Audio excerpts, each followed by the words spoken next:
നമ്മൾ ഇന്നത്തെ ക്ലാസ് എടുക്കുന്നത് സോയിൽ സയൻസിനെ പറ്റിയിട്ടാണ്. നമ്മുടെ അഗ്രികൾച്ചർ ഓഫീസറിൽ ഏറ്റവും പ്രധാനപ്പെട്ട ഒരു ഭാഗമാണ് soil science and agriculture chemistry. അതിൽ സോയിൽ സയൻസിലെ അഗ്രികൾച്ചർ കെമിസ്ട്രിയിലെ പ്രധാനപ്പെട്ട ഭാഗമായ ഇൻട്രൊഡക്ടറി ഭാഗമാണ് ഇന്ന് എടുക്കുന്നത്. ഇൻട്രൊഡക്ടറി ഭാഗം എന്ന് പറയുമ്പോൾ സോയിലിന്റെ ഫോർമേഷൻ, സോയിലിന്റെ ബേസിക് കൺസെപ്റ്റ്സ് തുടങ്ങിയ കാര്യങ്ങളൊക്കെ ഇൻക്ലൂഡ് ചെയ്യുന്നതാണ് ഈ ഇൻട്രൊഡക്ടറി പോർഷൻ. ഓക്കെ, അപ്പോ നമുക്ക് അധികം താമസിയാതെ സ്റ്റാർട്ട് ചെയ്യാം. സോ എന്താണ് സോയിൽ? സോയിൽ എന്ന് പറയുന്ന വേർഡ് ഉത്ഭവിച്ചിരിക്കുന്നത് ലാറ്റിൻ വേർഡായ സോളം എന്ന വേർഡിൽ നിന്നാണ്. സോളം എന്ന് വെച്ചാൽ ഗ്രൗണ്ട്, ഫ്ലോർ, നിലം എന്നർത്ഥം വരുന്ന വാക്കാണ് സോളം. ഓക്കെ, ലാറ്റിൻ വേർഡായ സോളം, അതിൽ നിന്നാണ് സോയിൽ എന്ന വേർഡ് ഉത്ഭവിച്ചത്. അങ്ങനെയുള്ള ഈ സോയിലിനെ പറ്റിയിട്ടുള്ള സോയിലിന്റെ ജെനിസിസിനെ പറ്റി, ഉത്ഭവത്തെ പറ്റിയിട്ട്, ഒറിജിനെ പറ്റിയിട്ട്, അല്ലെങ്കിൽ അതിന്റെ സർവേയെ പറ്റിയിട്ടുള്ള, അല്ലെങ്കിൽ അതിന്റെ ക്ലാസിഫിക്കേഷനെ പറ്റിയിട്ടുള്ള സ്റ്റഡിയെയാണ് നമ്മൾ സോയിൽ പെഡോളജി എന്ന് വിളിക്കുന്നത്. ഓക്കെ, ലാറ്റിൻ വേർഡിൽ നിന്ന് ഉത്ഭവിച്ചു. ആ സോയിലിനെ പറ്റി നമ്മൾ സ്റ്റഡി നടത്തുകയാണെങ്കിൽ, ജെനിസിസിനെ പറ്റിയിട്ട്, സർവേയെ പറ്റിയിട്ട്, അതിന്റെ ക്ലാസിഫിക്കേഷനെ പറ്റിയിട്ട് നമ്മൾ സ്റ്റഡി നടത്തുന്നുണ്ടെങ്കിൽ അതിനെ വിളിക്കുന്നതാണ് സോയിൽ പെഡോളജി.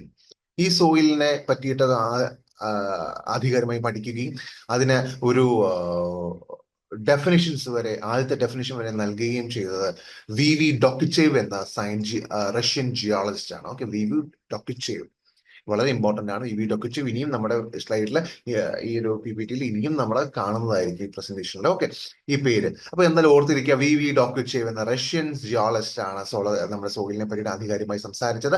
അതുകൊണ്ട് തന്നെ അദ്ദേഹത്തെ ഫാദർ ഓഫ് സോയിൽ സയൻസ് അഥവാ ഫാദർ ഓഫ് പെഡോളജി എന്ന് അറിയപ്പെടുന്നു.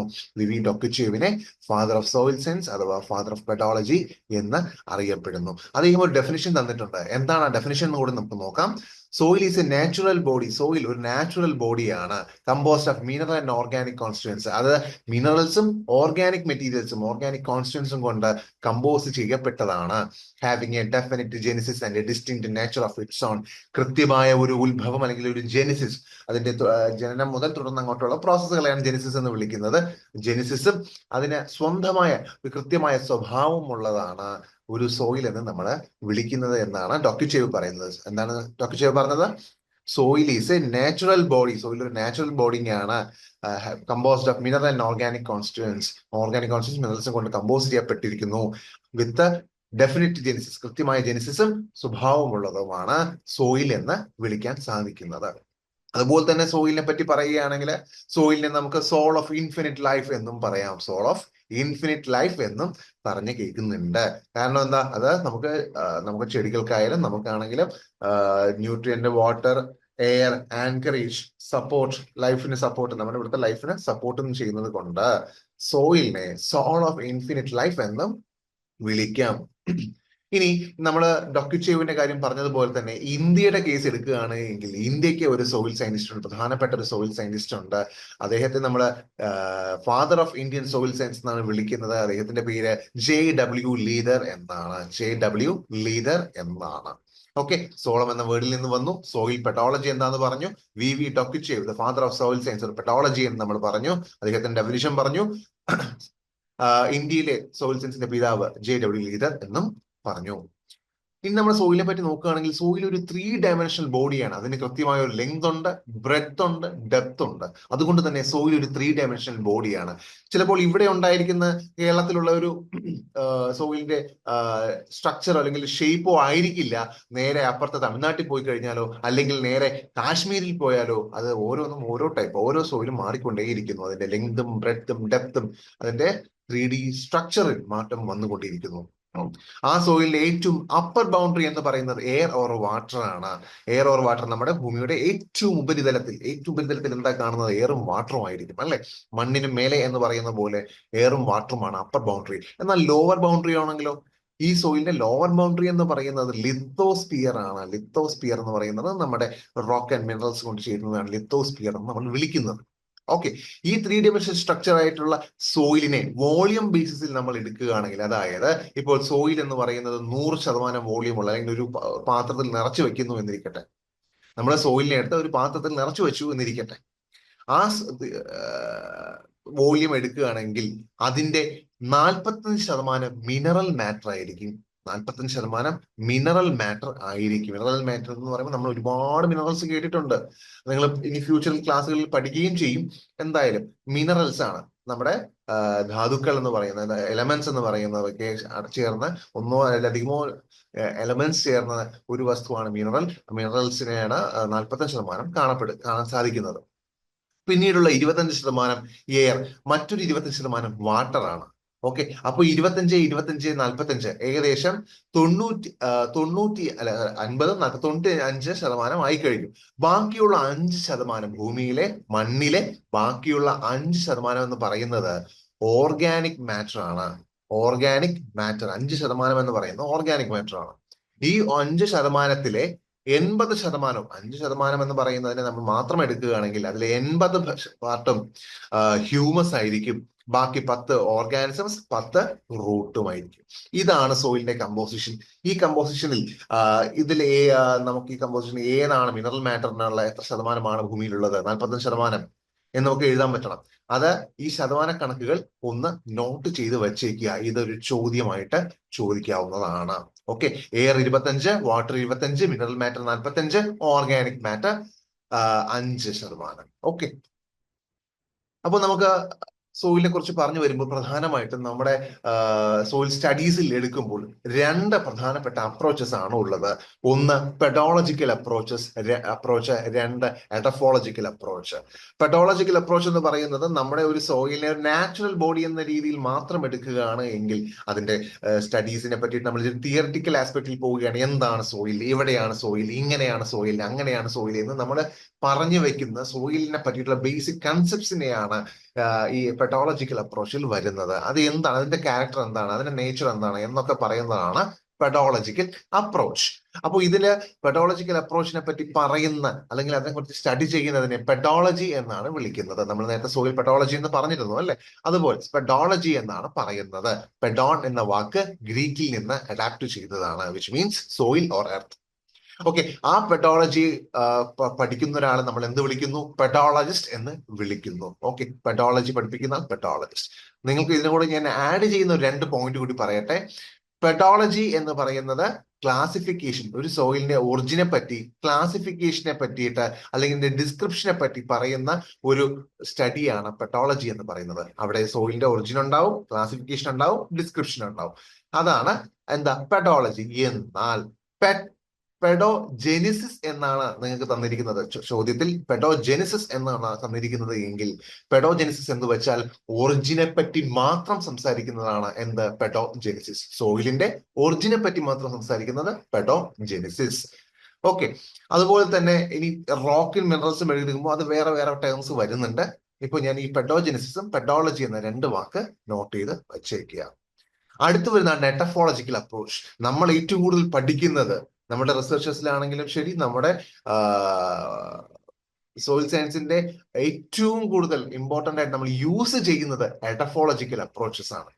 സയൻസ് ആസ്പെക്റ്റിൽ നോക്കുമ്പോൾ പെഡോളജിക്കൽ അപ്രോച്ച് ഉണ്ട് എങ്കിൽ പോലും ഏറ്റവും കൂടുതൽ നമ്മൾ ഇപ്പോ നാളെ ഓരായിട്ട് ആകുമ്പോഴും നമ്മൾ അപ്രോച്ച് ചെയ്യുന്നത് ഒരിക്കലും പെഡോളജിക്കൽ രീതിയിലല്ല, എഡഫോളജിക്കൽ അപ്രോച്ചാണ്. അപ്പൊ എന്താണ് എഡഫോളജിക്കൽ അപ്രോച്ച്? എഡഫോളജി എന്ന് പറയുന്നത് ഒരു സോയിലിനെ ഒരു പ്ലാന്റിന്റെ സ്റ്റാൻഡ് പോയിന്റിൽ നിന്ന്, അതായത് ഒരു പ്ലാന്റ് വളരുന്നു, ആ വളരുന്ന പ്ലാന്റ് മണ്ണുമായിട്ട് ചേർന്ന് നിൽക്കുന്ന ആ പോയിന്റിൽ നിന്നുകൊണ്ട് സോയിലിനെ പഠിക്കുന്നതാണ് എഡഫോളജി എന്ന് പറയുന്നത്.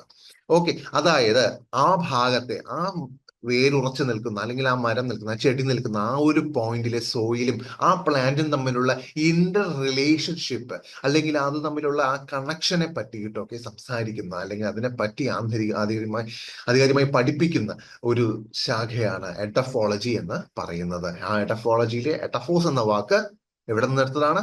ഗ്രീക്കിൽ നിന്നെടുത്തതാണ്. അതിനർത്ഥവും സോയിൽ or ഗ്രൗണ്ട് എന്ന് തന്നെയാണ്. ഓക്കെ, അപ്പോ എഡഫോളജിക്കൽ അപ്രോച്ച് ആണ് ഒരു ചെടിയും ഒരു സോയിലും തമ്മിലുള്ള റിലേഷൻഷിപ്പിനെ അതിന്റെ സ്റ്റാൻഡ് പോയിന്റിൽ നിന്ന്, നിൽക്കുന്ന പോയിന്റിൽ നിന്ന് പഠിക്കുന്ന അപ്രോച്ചാണ് എഡഫോളജിക്കൽ അപ്രോച്ച്. ആ എഡഫോളജിക്കൽ അപ്രോച്ചസ് നമുക്ക് വേണ്ടി പഠിപ്പിക്കുന്ന ആൾക്കാർ അല്ലെങ്കിൽ പഠിക്കുന്ന ആൾക്കാരെ നമ്മൾ വിളിക്കുന്ന പേരാണ് എഡഫോളജിസ്റ്റ്. അപ്പോൾ 2 അപ്രോച്ചസ് ആണ് നമുക്ക് പൊതുവെ സോയിലുള്ളത്. ഇനി നമ്മൾ നോക്കുകയാണെങ്കിൽ സോയിലിന് 3 ലെയർ ഉണ്ട്. ഇതിൽ നിന്ന് പല ചോദ്യങ്ങളും ഉണ്ടാവുകയും ചെയ്യും. Okay, soil layers. നമുക്ക് സോയിലിന് പ്രധാനമായിട്ടും 3 ലെയറുകളാണ് ഉള്ളത്. ടോപ്പ് മോസ്റ്റ്, ഏറ്റവും അപ്പർ ലെയറിലുള്ള അല്ലെങ്കിൽ സർഫസ് ലെയർ ആയിട്ടുള്ള ക്രസ്റ്റ്, അതിന് തൊട്ടു താഴെ മാന്റിൽ, അതിന് തൊട്ടു താഴെ കോർ. ക്രസ്റ്റ് എന്ന് പറയുന്നതിലാണ്, നമ്മുടെ ക്രസ്റ്റിന്റെ ഉപരിതലത്തിലാണ് നമ്മൾ ഈ പറയുന്ന നമ്മളൊക്കെ ജീവിച്ചിരിക്കുന്നത്. നമ്മുടെ സോയിൽ എന്ന് പറയുന്ന പ്രതിഭാസം കാണുന്നതുമൊക്കെ ഈ ക്രസ്റ്റിലാണ്. ഓക്കെ, മാന്റിലോട്ട് വരുമ്പോൾ അത് വീണ്ടും കുറെ കൂടെ മാറും. കോറിൽ പോയി കഴിഞ്ഞാൽ അത് തീർച്ചയായിട്ടും വേറൊരു രീതിക്കായിരിക്കും. അപ്പോ ക്രസ്റ്റ് എന്ന് പറയുന്നത് ഭൂമിയുടെ സർഫസിൽ നിന്ന് 5 തൊട്ട് 56 കിലോമീറ്റർ വിട്ട് അതിന് ഉണ്ടാകും. ക്രസ്റ്റിന് 5 തൊട്ട് 56 കിലോമീറ്റർ അതിന്റെ ഡെപ്ത് ഉണ്ടാകും. ഈ 5 തൊട്ട് 56 എന്ന് പറയുമ്പോൾ അതിൽ 5 തൊട്ട് 11 കിലോമീറ്റർ ആ ഒരു ഡെപ്ത് എന്ന് പറയുന്നത് കടലിനുള്ള അടിയിലായിരിക്കും. ഓക്കെ, കടൽ കിടക്കുന്ന നമുക്കറിയാം കടലിൽ എത്രത്തോളം ആഴത്തിലാണുള്ളതെന്ന്. കടലിന്റെ അടിത്തട്ടിൽ നിന്ന് താഴേക്ക് നോക്കുമ്പോൾ 5 തൊട്ട് 11 കിലോമീറ്റർ ആയിരിക്കും ആ ഒരു ഏറ്റവും കുറവെന്ന് പറയുന്നത് അവിടെയായിരിക്കും. എന്നാൽ 35 തൊട്ട് 56 കിലോമീറ്റർ കോണ്ടിനെന്റ്സിലുണ്ടാവും. ഉദാഹരണത്തിന് നമ്മുടെ Arctic region, Antarctic region, even നമ്മുടെ ഹിമാലയൻ റീജിയൻസ് ഒക്കെ നോക്കിക്കഴിഞ്ഞാൽ അവിടെ ആ ഭൂമിയുടെ സീ ലെവലിൽ നിന്ന് നമ്മൾ നോക്കുകയാണെങ്കിൽ 35 തൊട്ട് 56 കിലോമീറ്റർ വേരിയേഷൻ ആണ്. അതിന്റെ ടോപ്പ് മോസ്റ്റ് പോയിന്റിൽ നിന്ന് താഴത്തെ കോറിലേക്ക് നമ്മൾ, അതായത് മാന്റിലേക്ക് എത്തുന്നതിന് തൊട്ട് മുന്നേ ഉള്ള പോയിന്റ് വരെ നമ്മൾ നോക്കുകയാണ് എങ്കിൽ ഏകദേശം 35 തൊട്ട് 56 കിലോമീറ്റർ ഉണ്ടാകും. ഈ ഭാഗത്തുള്ള റോക്കുകളുടെ ഡെൻസിറ്റി എന്ന് പറയുന്നത് 2.6 to 3 gram per cubic centimeter ആണ്. 2.6 to 3 gram per cubic centimeter ആണ് ഉള്ളത്. സോയിൽ ക്രസ്റ്റിനെ പറ്റിയിട്ടാണ് ഞാനിപ്പോ പറഞ്ഞത്. തൊട്ടു താഴെയുള്ള മാൻഡിലിൽ നിന്നൊക്കെ നമ്മൾ നോക്കുകയാണെങ്കിൽ മാൻഡിവ് എന്ന് പറയുന്നത് ഒരു മാസീവ് സോളിഡ് അല്ലെങ്കിൽ സെമി സോളിഡ് ലെയർ ആയിരിക്കും. ഓക്കെ, സോളിഡ് നേച്ചർ ആയിരിക്കാം അല്ലെങ്കിൽ സെമി സോളിഡും ആയിരിക്കാം. ഇത് ക്രസ്റ്റിന് തൊട്ട് താഴെയാണ് വരുന്നത്. ക്രസ്റ്റ്, അതിന് താഴെ മാൻഡിൽ. ഓക്കെ, ഇത് ഏകദേശം 2900 കിലോമീറ്റർ, 2900 കിലോമീറ്റർ ആയിരിക്കും ഇതിന്റെ തിക്നെസ്. ഓക്കെ, ഈ ഒരു മാൻഡിലിന്റെ തിക്നെസ് എന്ന് പറയുന്നത് 2900, ഏകദേശം 2900 കിലോമീറ്റർ ആണ് അതിന്റെ തിക്നെസ് വരുന്നത്. ഇവിടെ മെറ്റൽസ് ഉണ്ടാവും, സിലിക്കേറ്റ് ബേസിക് റോക്സും ഉണ്ടാകും. മെറ്റൽസും മിക്സഡ് മെറ്റൽസ് ആയിരിക്കും, സിലിക്കേറ്റ് ആൻഡ് ബേസിക് റോക്സും ഉണ്ടാകും. ഇവിടത്തെ റോക്കിന്റെ ഡെൻസിറ്റി നോക്കുകയാണെങ്കിൽ 3 തൊട്ട് 4.5 gram per cubic centimeter ആയിരിക്കും. ഇവിടുത്തെ ഡെൻസിറ്റി 3 തൊട്ട് 4.5 gram per cubic centimeter. ഇനി ഏറ്റവും ഇന്നർ മോസ്റ്റ് ലെയർ നോക്കുകയാണെങ്കിൽ അത് കോറാണ്. കോറിന് ഔട്ടർ കോറും ഉണ്ട്, ഇന്നർ കോറും ഉണ്ട്. ഓക്കെ, നമ്മളിപ്പോൾ സംസാരിക്കുന്നത് ടോട്ടൽ കോറിനെ പറ്റിയിട്ടാണ്. അപ്പൊ ടോട്ടൽ കോർ നോക്കുകയാണെങ്കിൽ ഏകദേശം 3500 കിലോമീറ്റർ ആണ് അതിന്റെ തിക്നെസ് വരുന്നത്. അതിൽ മോൾട്ടൺ മെറ്റൽസിലായ അയണും നിക്കലും ഒക്കെ കാണപ്പെടുന്നുണ്ട്. ഇവിടത്തെ റോക്കിന്റെ ഡെൻസിറ്റി നോക്കുകയാണെങ്കിൽ 9 തൊട്ട് 12 gram per cubic centimeter ആണ്. അപ്പോൾ നമ്മൾ ഈ പറയുന്ന പോലെ ക്രസ്റ്റിന്റെയും മാൻഡിലിന്റെയും കോറിന്റെയും ഡെപ്തും അതിന്റെ ഡെൻസിറ്റിയും നോക്കി വയ്ക്കുക, ആവറേജ് ഡെൻസിറ്റിയും നോക്കി വയ്ക്കുക. ഇത് ചോദ്യമായിട്ട് ചോദിക്കാവുന്നതാണ്. Okay, crust, mantle, core. ക്രസ്റ്റിന് എത്രയുണ്ടെന്ന് നമ്മൾ പറഞ്ഞു, മാൻഡിൽ നമ്മൾ പറഞ്ഞു ക്രസ്റ്റ് 5 തൊട്ട് 56, മാൻഡില് 2900, കോറ് 3500. അതിന്റെ ഡെൻസിറ്റീസും നമ്മൾ പറഞ്ഞു, അത് നോക്കി വെച്ചേക്കുക. ഇനി ഈ ക്രസ്റ്റില് നമ്മൾ ക്രസ്റ്റിലേക്ക് കടക്കുമ്പോൾ ക്രസ്റ്റിൽ അല്ലെങ്കിൽ ക്രസ്റ്റിലേക്ക് ഏറ്റവും കൂടുതൽ കാണുന്ന എലമെന്റ്സ് ആണ് ഈ കൊടുത്തേക്കുന്നത്. ഓക്കെ, ഏറ്റവും കൂടുതൽ കാണുന്ന എലമെന്റ്സ് അതില് നമ്മൾ നോക്കുകയാണെങ്കിൽ ഈ ഒരു സ്ലൈഡിൽ നിന്ന് തന്നെ പല രീതിക്കാണ് ചോദ്യങ്ങൾ ചോദിച്ച് കണ്ടിട്ടുള്ളത്. ഉദാഹരണത്തിന് ഈ എർത്തിന്റെ ക്രസ്റ്റിൽ കാണപ്പെടുന്ന ഏറ്റവും കൂടുതൽ കാണപ്പെടുന്ന നോൺ മെറ്റാലിക് എലമെന്റ് ഏത് എന്നൊരു ചോദ്യം വന്നു കഴിഞ്ഞാൽ ഉത്തരം ഓക്സിജൻ ആയിരിക്കും. എർത്തിന്റെ സർഫസിൽ കാണുന്ന നോൺ മെറ്റാലിക് എലമെന്റ്, ഏറ്റവും കൂടുതൽ കാണുന്ന നോൺ മെറ്റാലിക് എലമെന്റ് ഏതെന്ന് ചോദിച്ചാൽ അത് ഓക്സിജൻ ആയിരിക്കും. എർത്തിന്റെ ക്രസ്റ്റിൽ ഏറ്റവും കൂടുതൽ കാണുന്നതും എന്തായിരിക്കും? ഓക്സിജൻ ആയിരിക്കും. ഇനി അടുത്ത ചോദ്യം, എർത്തിന്റെ ക്രസ്റ്റിൽ കാണുന്ന ഏറ്റവും കൂടുതൽ കാണപ്പെടുന്ന നോൺ സോളിഡ് സബ്സ്റ്റൻസ് ഏതാണ് എന്ന് ചോദിക്കാം. നോൺ സോളിഡ് അല്ലെങ്കിൽ ഒരു ഗ്യാഷ്യസ് സബ്സ്റ്റൻസ് ഏതാണ് എന്ന് ചോദിച്ചാലും ഉത്തരം ഓക്സിജൻ ആണ്. ഓക്കെ, അതേ സമയം എർത്തിന്റെ ക്രസ്റ്റിൽ കാണുന്ന ഏറ്റവും കൂടുതൽ കാണപ്പെടുന്ന സോളിഡ് സബ്സ്റ്റൻസ് ഏതാണ് എന്ന് ചോദിച്ചാൽ, സോളിഡ് എലമെന്റ് ഏതാണെന്ന് ചോദിച്ചാൽ അത് സിലിക്കൺ ആയിരിക്കും. ഓക്കെ, ഓരോ എലമെന്റ്, ഇതിനകത്തുള്ള ഓരോ എലമെന്റും ഓരോ ചോദ്യങ്ങളാണ്. ഓക്കെ, അപ്പൊ സിലിക്കൺ ആയി. അടുത്ത എർത്തിന്റെ സർഫസിൽ കാണുന്ന ഏറ്റവും കൂടുതൽ കാണപ്പെടുന്ന മെറ്റാലിക് എലമെന്റ് ഏതാണ്? അലൂമിനിയം 8.16. ഈ ശതമാനങ്ങളൊക്കെ നോക്കി വെക്കുക. Okay, 46%, 27.72%, 8.16% aluminium. ശതമാനങ്ങൾ നോക്കി വെക്കുക. അപ്പൊ എർത്തിന്റെ സർഫസിൽ ഏറ്റവും കൂടുതൽ കാണുന്ന മെറ്റൽ ഏതാണ്? അലൂമിനിയം ആണ്. ഓക്കെ, ഇനി എർത്തിന്റെ സർഫസിൽ ഏറ്റവും കൂടുതൽ കാണപ്പെടുന്ന കാറ്റയോൺ ഏതാണ് എന്ന് ചോദിക്കുകയാണ്. എർത്തിന്റെ എർത്തിന്റെ ക്രസ്റ്റിൽ ഏറ്റവും കൂടുതൽ കാണപ്പെടുന്ന കാറ്റയോൺ ഏതാണെന്ന് ചോദിച്ചാൽ അതിനുത്തരം കാൽഷ്യമാണ്. കാൽഷ്യമാണ് എർത്തിന്റെ ക്രസ്റ്റിൽ ഏറ്റവും കൂടുതൽ കാണുന്ന കാറ്റയോൺ. ഓക്കെ, അപ്പൊ ഇങ്ങനെ ഓരോന്നിനും ഓരോ ക്വസ്റ്റ്യങ്ങൾ ചോദിച്ച് കാണുന്നുണ്ട്. അപ്പൊ അതുകൊണ്ട് തന്നെ ഇത് ഇത്രയും ഈ ഒരു പോയിന്റ്സ് അല്ലെങ്കിൽ ഈ ഒരു എലമെന്റ്സും അതിന്റെ എമൗണ്ടും നിങ്ങൾ പഠിച്ചിരിക്കണം. ഇനി അടുത്ത റോക്സ് ആൻഡ് മിനറൽസ് എന്താണ് നമുക്ക് നോക്കാം. എന്താണ് റോക്ക്? റോക്ക് എന്ന് പറയുന്നത് രണ്ടോ അതിലധികമോ മിനറൽസ് ചേർന്നിട്ടുള്ള ഒരു ഹാർഡ് ആയിട്ടുള്ള മാസനെയാണ് നമ്മൾ റോക്ക് എന്ന് വിളിക്കുന്നത്. രണ്ടോ അതിലധികമോ മിനറൽസ്, റോക്ക് ഫോമിംഗ് മിനറൽസ് ചേർന്നുകൊണ്ട് ഒരു ഹാർഡ് മാസ് ആയിട്ട് ഇരിക്കുന്നതിനെയാണ് റോക്ക് എന്ന് നമ്മൾ വിളിക്കുന്നത്. അതേസമയം മിനറൽ എന്ന് പറയുന്നത് ഒന്നോ അതിലധികമോ കൃത്യമായ കെമിക്കൽ കമ്പോസിഷനുള്ള ഇനോർഗാനിക് സോളിഡിനെയാണ് മിനറൽ എന്ന് വിളിക്കുന്നത്. അതിന് കൃത്യമായ കെമിക്കൽ കമ്പോസിഷനും ഉണ്ട്, ഒരു ക്രിസ്റ്റലൈൻ സ്ട്രക്ചറും ഉണ്ടാവും മിനറലിന്. ഓക്കെ, അപ്പോ ഒന്നോ അതിലധികമോ നാച്ചുറലി കാണപ്പെടുന്ന ഇനോർഗാനിക് സോളിഡ്, എലമെന്റ്സ് അല്ലെങ്കിൽ ഒരു കെമിക്കൽ കമ്പോസിഷൻ ക്രിയേറ്റ് ചെയ്യാൻ കാരണമാകുന്ന എലമെന്റ്സിന്റെ ഒരു കോമ്പിനേഷനെയാണ് മിനറൽ എന്ന് പറയുന്നത്. Okay, mineral is naturally occurring inorganic solid ആണ്. അത് ഇനോർഗാനിക് സോളിഡ് ആണ് with definite chemical composition and crystalline nature. ഒരു കെമിക്കൽ കമ്പോസിഷനും ഉണ്ടാകും, ക്രിസ്റ്റലൈൻ സ്ട്രക്ചറും ഉണ്ടാകും. അപ്പോൾ റോക്സിനെ പറ്റി ഞാൻ പറഞ്ഞു. റോക്ക് എന്താണെന്ന് പറഞ്ഞു. രണ്ടിലധികം മിനറൽസ് ചേർന്ന ഒരു ഹാർഡ് മാസിനെയാണ് റോക്ക് എന്ന് പറയുന്നത്. ആ റോക്കിന്റെ സ്റ്റഡിയെ, അതിന്റെ സയൻസിനെ പഠിക്കുന്നതാണ്, അതിന്റെ സ്റ്റഡീസിനെ പറയുന്നതാണ് പെട്രോളജി. നേരത്തെ നമ്മൾ സോയിലിന്റെ സ്റ്റഡി ഏത് പറഞ്ഞു? പെഡോളജി. ഇത് പെട്രോളജി. പെട്രോളജിയിൽ 2 ഭാഗങ്ങളുണ്ട്. ഓക്കെ, പെട്രോളജിയും നേരത്തെ പറഞ്ഞ പോലെ അതിന്റെ ജെനിസിസ്, അതിന്റെ ഒറിജിൻ, അതിന്റെ ക്ലാസിഫിക്കേഷൻ, അതിന്റെ സർവേ എന്നൊക്കെ വരുന്നതാണ് പെട്രോളജി. എന്നാൽ അതിന്റെ ഡിസ്ക്രിപ്ഷനെ മാത്രം പറയുകയാണെങ്കിൽ, ഉദാഹരണത്തിന് റോക്സിന്റെ ഡിസ്ക്രിപ്ഷനെ മാത്രം പറയുന്നതാണ് പെട്രോളജി. അതിന്റെ ഒറിജിനെ പറ്റി പറയുന്നത് പെട്രോജെനിസിസ്. ഓക്കെ, അതിന്റെ ഒറിജിനെ പറ്റി പറയുന്നത് പെട്രോജെനിസിസും അതിന്റെ ഡിസ്ക്രിപ്ഷനെ പറയുന്നത് പെട്രോഗ്രഫിയും എന്നാണ്. ഇനി നമുക്ക് നോക്കേണ്ടത് ഈ റോക്ക് നമ്മൾ സോയിലിലേക്ക് വരുമ്പോൾ ആദ്യം നടക്കുന്ന പ്രോസസ്സാണ് വെതറിങ്. റോക്ക് ഒരു സോയിലായിട്ട് മാറുമ്പോൾ അതിന്റെ ഫസ്റ്റ് സ്റ്റെപ്പ് എന്ന് പറയുന്നത് വെതറിങ് ആണ്. റോക്കിനെ അതിന്റെ സ്ട്രക്ചർ നഷ്ടപ്പെടുത്തി, അതിന്റെ ഷേപ്പ് നഷ്ടപ്പെടുത്തി സോയിലാക്കി മാറ്റുക എന്നുള്ളതാണ്. അപ്പോൾ വിതറിങ് എന്ന് പറയുന്ന ഈ ഒരു process, break down and alteration of rocks and minerals, okay, earth സർഫസിൽ നടക്കുന്ന ഒരു പ്രോസസ്സാണ്. ഇത് പ്രധാനമായിട്ടും 3 ഘടകങ്ങളിലാണ്, 3 രീതിക്കാണ് നടക്കുന്നത്. 1 ഫിസിക്കൽ, 2 കെമിക്കൽ, 3 ബയോളജിക്കൽ. ഫിസിക്കൽ മെക്കാനിക്കലിനെ നമ്മൾ ഡിസ്ഇന്റഗ്രേഷൻ എന്ന് പറയുന്നു, കെമിക്കൽ നടക്കുന്നത് തന്നെ ഡീകമ്പോസിഷൻ എന്ന് പറയുന്നു, ബയോളജിക്കലില് ഡിസ്ഇന്റഗ്രേഷനും ഡീകമ്പോസിഷനും നടക്കുന്നു. ഇപ്പൊ വിതറിങ് പ്രോസസ്സാണ് നമ്മൾ പറയാൻ പോകുന്നത്. ആദ്യം ഫിസിക്കൽ, ഓരോ വിതറിങ്ങിനെ പറ്റി നമ്മൾ ഈ കൊടുത്തേക്കുന്നത്. ഓക്കെ, ഇത് നമ്മൾ ഓരോന്നെടുത്ത് നോക്കാം. അപ്പൊ ആദ്യം ഫിസിക്കൽ വിതറിങ് ആണ്. ഫിസിക്കൽ വിതറിങ് എന്ന് പറയുന്നത് നമ്മുടെ ഫിസിക്കൽ ആയിട്ടുള്ള temperature, water, glaciers, wind, electrical phenomena like നമ്മുടെ ലൈറ്റ്നിങ്ങും അതൊക്കെ അതിന്റെയൊക്കെ ഇൻഫ്ലുവൻസ് കൊണ്ട് നമ്മുടെ റോക്ക് ഡിസിന്റഗ്രേറ്റ് ചെയ്യപ്പെടുന്നു അല്ലെങ്കിൽ ബ്രേക്ക് ഡൗൺ ചെയ്യപ്പെടുന്നു ചെറിയ ചെറിയ പീസുകളായിട്ട്. അതിനെയാണ് ഫിസിക്കൽ വിതറിങ് എന്ന് പറയുന്നത്. ഓക്കെ, ഇതിന്റെ ടൈം, എത്ര ടൈമാണ് ഈ ഒരു ടെമ്പറേച്ചർ അല്ലെങ്കിൽ water, glaciers, wind or electrical phenomena ഈ സോയിലുമായിട്ട് കണക്ട് ആവുന്നത് അല്ലെങ്കിൽ കോണ്ടാക്റ്റിലുള്ളത്, അല്ലെങ്കിൽ ആ റോക്കിന്റെ നേച്ചർ എന്താണ് എന്നതിനെ ആസ്പദമാക്കി ഈ ഫിസിക്കൽ വെതറിങ്ങിന്റെ അളവും അല്ലെങ്കിൽ അതിന്റെ ദൈർഘ്യവും ഒക്കെ മാറും. ആദ്യം ആക്ഷൻ ഓഫ് ടെമ്പറേച്ചർ ആക്ഷൻ നമ്മൾ നോക്കുകയാണെങ്കിൽ ടെമ്പറേച്ചർ വേരിയേഷൻ, ഇപ്പൊ രാവിലെയും രാത്രിയും എന്ന് എടുത്തു കഴിഞ്ഞാൽ പോലും ടെമ്പറേച്ചർ വേരിയേഷൻസ് ഉണ്ടാകും.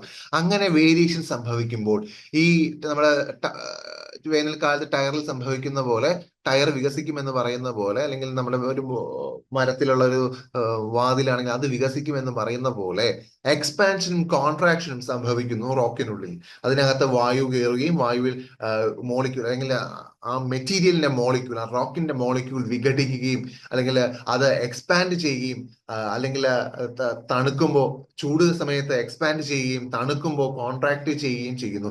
അങ്ങനെ കണ്ടിന്യൂസ് പ്രോസസ് നടക്കുമ്പോൾ ഇത് റോക്കിന്റെ സ്ട്രക്ചറിനെ വീക്കൻ ചെയ്യിക്കുന്നു. അങ്ങനെ വീക്കൻ ആവുന്നത് കൊണ്ട് ഈ റോക്ക് ബ്രേക്ക് ചെയ്യപ്പെടുന്നു. ഓക്കെ, ടെമ്പറേച്ചർ വേരിയേഷൻസ് വരുന്നത് കൊണ്ട് എക്സ്പാൻഷനും കോൺട്രാക്ഷനും സംഭവിക്കുന്നു. അങ്ങനെ ഈ റോക്ക് എന്ത് പറ്റുന്നു?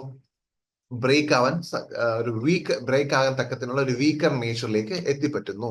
ഓക്കെ, അങ്ങനെ എക്സ്പാൻഷൻ കോൺട്രാക്ഷൻ സംഭവിക്കുന്നത് കൊണ്ട് നമ്മുടെ സോയിലിന്റെ സർഫസിൽ നടക്കുന്ന ഒരു പ്രതിഭാസമാണ് എക്സ്ഫോളിയേഷൻ. എക്സ്ഫോളിയേഷൻ എന്ന് പറയുന്നത് നമ്മുടെ ഉള്ളിയുടെ തൊലി കളയുന്ന പോലെ റോക്കിന്റെ പുറത്ത് നിന്ന് ഒരു ലെയർ പോകുന്നതിനെയാണ് എക്സ്ഫോളിയേഷൻ എന്ന് പറയുന്നത്, ഈ എക്സ്പാൻഷൻ കോൺട്രാക്ഷന്റെ ഫലമായിട്ട്. ഓക്കെ, ഇനി ക്വാർട്സും ഫീൽഡ്സ്പാറും എന്ന് പറയുന്ന രണ്ട് പ്രധാനപ്പെട്ട മിനറൽസ് ആണ്, നിങ്ങൾ കേട്ടിട്ടുണ്ടാകും. ക്വാർട്സിന് ഫീൽഡ്സ്പാർ ടെമ്പറേച്ചറിന്റെ ഇൻഫ്ലുവൻസ് കൊണ്ട് ക്വാർട്സിന് ഫീൽഡ്സ്പാറിനേക്കാൾ 2 മടങ്ങ് അധികം എക്സ്പാൻഡ് ചെയ്യാൻ സാധിക്കുമെന്ന് പറയപ്പെടുന്നു. ഇനി ഡാർക്ക് റോക്സ് ആണെങ്കിൽ, കറുത്ത കളർ റോക്സ് ആണെങ്കിൽ അതിന് ഫാസ്റ്റർ ടെമ്പറേച്ചർ എടുക്കാൻ പറ്റും. ഓക്കെ, അതിന് ടെമ്പറേച്ചർ വേരിയേഷൻസ് പെട്ടെന്ന് ചേഞ്ച് ആകുന്നത് പെട്ടെന്ന് തന്നെ അത് എടുക്കാനും പറ്റുന്നുണ്ട് ഒരു ലൈറ്റ് സോയിലിനെ വെച്ച് നോക്കും. കാരണം എന്താ, ഡാർക്ക് സോയിലിന് ടെമ്പറേച്ചർ വേരിയേഷൻസ് അബ്സോർബ് ചെയ്യാനുള്ള കപ്പാസിറ്റി കൂടുതലാണ്. അപ്പൊ അതാണ് ആക്ഷൻ ഓഫ് ടെമ്പറേച്ചർ. അടുത്ത ആക്ഷൻ ഓഫ് വാട്ടർ എന്ന് പറയുന്നത് നമുക്കറിയാം, വെള്ളം നമ്മളിപ്പോൾ കണ്ടിട്ടുണ്ടാവും, ഉരുളൻ കല്ലുകൾ, വെള്ളം പുഴയിലൊക്കെ ഉരുളൻ കല്ലുകൾ കണ്ടിട്ടുണ്ടാവും. അതൊക്കെ വെള്ളത്തിന്റെ ഇൻഫ്ലുവൻസ് കൊണ്ടാണ്. വെള്ളം ഒഴുകിപ്പോകുന്ന വെള്ളത്തിന്റെ ഫോഴ്സ് കൊണ്ട് തട്ടിയും മുട്ടിയും ഒരഞ്ഞും ഒക്കെ അത് മിനുക്കിയെടുക്കുന്നു. അതിന്റെ പുറത്തുള്ള ഭാഗങ്ങളൊക്കെ ചിലപ്പോൾ പൊടിഞ്ഞു പോകുന്നു, ചിലപ്പോൾ നഷ്ടപ്പെട്ടു പോകുന്നു. ചെറിയ ചെറിയ കുഴികളൊക്കെ നിങ്ങൾ കണ്ടിട്ടുണ്ടാവും ഉരുളൻ കല്ലിൽ. അതൊക്കെ ഈ വാട്ടറിന്റെ ആക്ഷന്റെ ഫലമാണ്. അങ്ങനെ വെള്ളത്തിന്റെ ആക്ഷൻ കൊണ്ട് അല്ലെങ്കിൽ അതിന്റെ മൂവ്മെന്റ് കൊണ്ട് മെറ്റീരിയൽ ട്രാൻസ്പോർട്ട് ചെയ്യപ്പെടുന്നു, അല്ലെങ്കിൽ പൊടിഞ്ഞു പോകുന്നുണ്ട് എങ്കിൽ, അല്ലെങ്കിൽ മറ്റൊരിടത്ത് ഡെപ്പോസിറ്റ് ചെയ്യപ്പെടുന്നുണ്ട് എങ്കിൽ അതിനെയാണ് ആക്ഷൻ ഓഫ് വാട്ടർ എന്ന് പറയുന്നത്. വെള്ളത്തിന്റെ ഇൻഫ്ലുവൻസ് കൊണ്ട് വിതറിങ് സംഭവിക്കുന്നു. ഓക്കെ, അതിന് മൂവ് ചെയ്യുന്ന വെള്ളത്തിന് നന്നായിട്ട് കട്ട് ചെയ്യാനും അതിനെ ഒരു സാധനത്തിന് മറ്റൊരിടത്തേക്ക് കൊണ്ട് ഡെപ്പോസിറ്റ് ചെയ്യാനും ഒക്കെ ഉള്ള കപ്പാസിറ്റി ഉണ്ട്. നമ്മൾ വെള്ളം ഉപയോഗിച്ച് ഗ്ലാസ് വരെ കട്ട് ചെയ്യുന്നുണ്ട് അല്ലെ. Force depends on force which we R applying the water. അപ്പൊ നമ്മൾ അങ്ങനെ നോക്കുകയാണെങ്കിൽ 15 സെന്റിമീറ്റർ പെർ സെക്കൻഡ് എന്ന ഫോഴ്സ് എന്നൊരു വെലോസിറ്റിയിൽ മൂവ് ചെയ്യുന്നുണ്ട് എങ്കിൽ അതിനെ ഫൈൻ സാൻഡിനെ ക്യാരി ചെയ്യാൻ പറ്റും. അതേസമയം 30 സെന്റിമീറ്റർ ആണെങ്കിൽ അത് ഗ്രാവൽ, 1.2 മീറ്റർ പെർ സെക്കൻഡ് ആണെങ്കിൽ അത് സ്റ്റോൺസിനെ കൊണ്ടുപോയി ഏകദേശം 1 കിലോയോളം സ്റ്റോണിനെ വെള്ളത്തിന്റെ മുകളിലൂടെ ഉന്തിക്കൊണ്ടു പോകാൻ ഈ വെള്ളത്തിന് സാധിക്കും. എന്നാൽ 9 മീറ്റർ പെർ സെക്കൻഡ് സ്പീഡിൽ പോവുകയാണെങ്കിൽ സെവറൽ ടൺസ് ഓഫ് വാട്ടറിനെ നമുക്ക് അവിടെ നിന്ന് കൊണ്ടുപോകാൻ പറ്റും. ഇപ്പോൾ നമ്മുടെ ഉരുൾപൊട്ടൽ നടന്ന സമയത്ത് പോലും വെള്ളം ഒഴുകി വരുന്ന സ്പീഡ് എന്ന് പറയുന്നത് ഏകദേശം 9 മീറ്ററിന് മേലെയാണ്. അതുകൊണ്ട് തന്നെയാണ് ഒരു പൊട്ടിയ ഭാഗത്ത് നിന്ന് താഴേക്ക് ഒലിച്ചിറക്കാൻ ഈ വെള്ളത്തിന് വലിയ വലിയ പാറയും ഒക്കെ കൊണ്ടുവരാൻ സാധിക്കുന്നതും അതുകൊണ്ടാണ്. ഓക്കെ, നിങ്ങളത് വായിച്ചാൽ മതിയാവും, നിങ്ങൾക്ക് അർത്ഥം മനസ്സിലാവും. അടുത്ത് വരുന്നതാണ് ഫ്രീസിങ്. നമ്മുടെ റോക്കിന്റെ ഉള്ളിലേക്ക് വാട്ടർ മോളിക്യൂൾസിന് ഇറങ്ങിച്ചെല്ലാൻ സാധിക്കും, ഈർപ്പം ഇറങ്ങിച്ചെല്ലാൻ സാധിക്കും. അങ്ങനെ ഇറങ്ങിച്ചെല്ലുന്ന ഈർപ്പത്തിന് തണുത്ത കാലങ്ങളിലോ അല്ലെങ്കിൽ തണുത്ത പ്രദേശങ്ങളിലോ നമ്മൾ നോക്കുകയാണെങ്കിൽ ഫ്രീസ് ചെയ്യാനുള്ള ഒരു ടെൻഡൻസി ഉണ്ട്, അത് ഉറയ്ക്കാനുള്ള ടെൻഡൻസി. അങ്ങനെ ഉറയ്ക്കുമ്പോൾ ഈ റോക്കിന്റെ വോള്യം ഈ റോക്കിന്റെ വോള്യം ഏകദേശം 1/10 കൂടാൻ സാധ്യതയുണ്ട്. 1/10 അതിന്റെ വോള്യം കൂടാൻ സാധ്യതയുണ്ട്. അങ്ങനെ വോള്യം കൂടുമ്പോൾ ഇത് റോക്കിന്റെ പുറത്തേക്കുള്ള ഭാഗത്തേക്ക് ഒരു പ്രഷർ കൊടുക്കുന്നു. അങ്ങനെ പ്രഷർ കൊടുക്കുന്നതിന്റെ ഫലമായി റോക്ക് ബ്രേക്ക് ചെയ്യുന്നതും ആയിരിക്കും. ഓക്കെ, അപ്പോ ഒരു ഹീറ്റിനേക്കാൾ ഒരു ഫ്രോസ്റ്റ് റീജിയൻ ഏറ്റവും കൂടുതൽ ഉണ്ടാകുന്ന ഹീറ്റ് റീജിയനേക്കാൾ ഒരു ടെമ്പറേച്ചർ അല്ലെങ്കിൽ കോൾഡ് റീജിയൻസിലായിരിക്കും ഉണ്ടാകുന്നത് ഈ ഫ്രീസിങ് എഫക്റ്റ്. അടുത്തത് അൾട്രേറ്റ് വെറ്റിംഗ് ആൻഡ് ഡ്രൈയിങ്. ഓരോ കാലഘട്ടം, ഇപ്പൊ നമ്മുടെ മൺസൂൺ കഴിഞ്ഞിട്ട് അടുത്ത വേറൊരു നല്ലൊരു ടെമ്പറേച്ചർ കാലഘട്ടത്തിലാണ് ഇപ്പോൾ നമ്മൾ ചെന്ന് നിൽക്കുന്നതെങ്കിൽ അൾട്ടർനേറ്റ് വെറ്റിങ്ങും ഡ്രൈയിങ്ങും ഉണ്ടാകുന്നു. അങ്ങനെ ആൾട്ടർനേറ്റീവ് ആയിട്ട് വെറ്റിങ്ങും ഡ്രൈയിങ് നടക്കുന്നത് കൊണ്ട് നേരത്തെ നമ്മൾ പറഞ്ഞ പോലെ എക്സ്പാൻഷനും കോമ്പാക്ഷനും പോലെ തന്നെ സ്വെല്ലിങ്ങും ഷ്രിങ്കിങ്ങും ഉണ്ടാകും. അങ്ങനെ സ്വെല്ലിങ്ങും ഷ്രിങ്കിങ്ങും നടക്കുന്നത് കൊണ്ട് ഒരു റോക്ക് വീക്കൻ ആകുന്നു. അവിടെ ക്ലേ പാർട്ടിക്കിൾ കൂടുതലുണ്ടെങ്കിൽ അത് കൂടുതൽ ഷ്രിങ്ക് ചെയ്യപ്പെടുകയും വൈഡ് ക്രാക്കുകൾ ഉണ്ടാകുന്നു, വിടവുകളൊക്കെ നിങ്ങൾ കണ്ടുണ്ടാവും. റോക്കുകളിലൊക്കെ വിടവുകൾ ഉണ്ടാകുന്നത് അതൊക്കെ ഈ സ്വെല്ലിംഗ് ഷ്രിങ്കിങ്ങിന്റെ പ്രോസസ്സിന്റെ ഫലവും ആയിരിക്കാം, മറ്റു ഫലങ്ങളും ആയിരിക്കാം. എനിവേ, അങ്ങനെ ബ്രേക്ക് ആയിട്ട് വരുന്നത് കൊണ്ട് റോക്സ് ഡിസിൻറ്റഗ്രേറ്റ് ചെയ്യപ്പെടുന്നു. ഓക്കെ, സ്വെല്ലിംഗ് ഷ്രിങ്കിങ് പ്രോസസ്സ് കൊണ്ട് എസ്പെഷ്യലി സ്മെക്ടേറ്റ്, മോൺമോർലേറ്റ് പോലുള്ള സോയിൽസ് അല്ലെങ്കിൽ റോക്ക് അതിന്റെ കണ്ടന്റ് ഉള്ള റോക്കുകളിലായിരിക്കും ഈ ഒരു അൾട്ടർനേറ്റ് വെറ്റിംഗ് ഡ്രൈയിങ് പ്രോസസ് കൂടുതൽ കാണപ്പെടുന്നത്. അടുത്ത ആക്ഷൻ ഓഫ് ഗ്ലേഷ്യേഴ്സ് എന്ന് പറയുന്നത് നമ്മുടെ മഞ്ഞ് കൂടുതലുള്ള പ്രദേശങ്ങൾ, ഹിമാലയൻ റീജിയൻസിൽ കാണപ്പെടുന്ന ഒരു വെതറിംഗ് പ്രോസസ്സാണ്. നമ്മുടെ ഹിമാലയൻ റീജിയൻസിൽ മഞ്ഞ് ഒരു റോക്കിന് മേലിൽ ഒരു ലെയർ ആയിട്ട് ഒരു ഐസ് ഷീറ്റ് ആയിട്ട് കിടപ്പുണ്ടായിരിക്കും.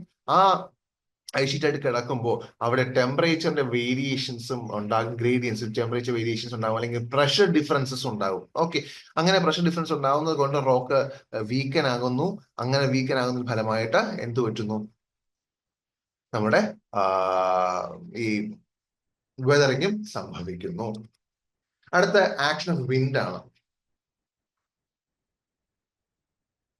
നേരത്തെ നമ്മള് വാട്ടറിന്റെ കാര്യം പറഞ്ഞതുപോലെ തന്നെയാണ് വിൻഡും.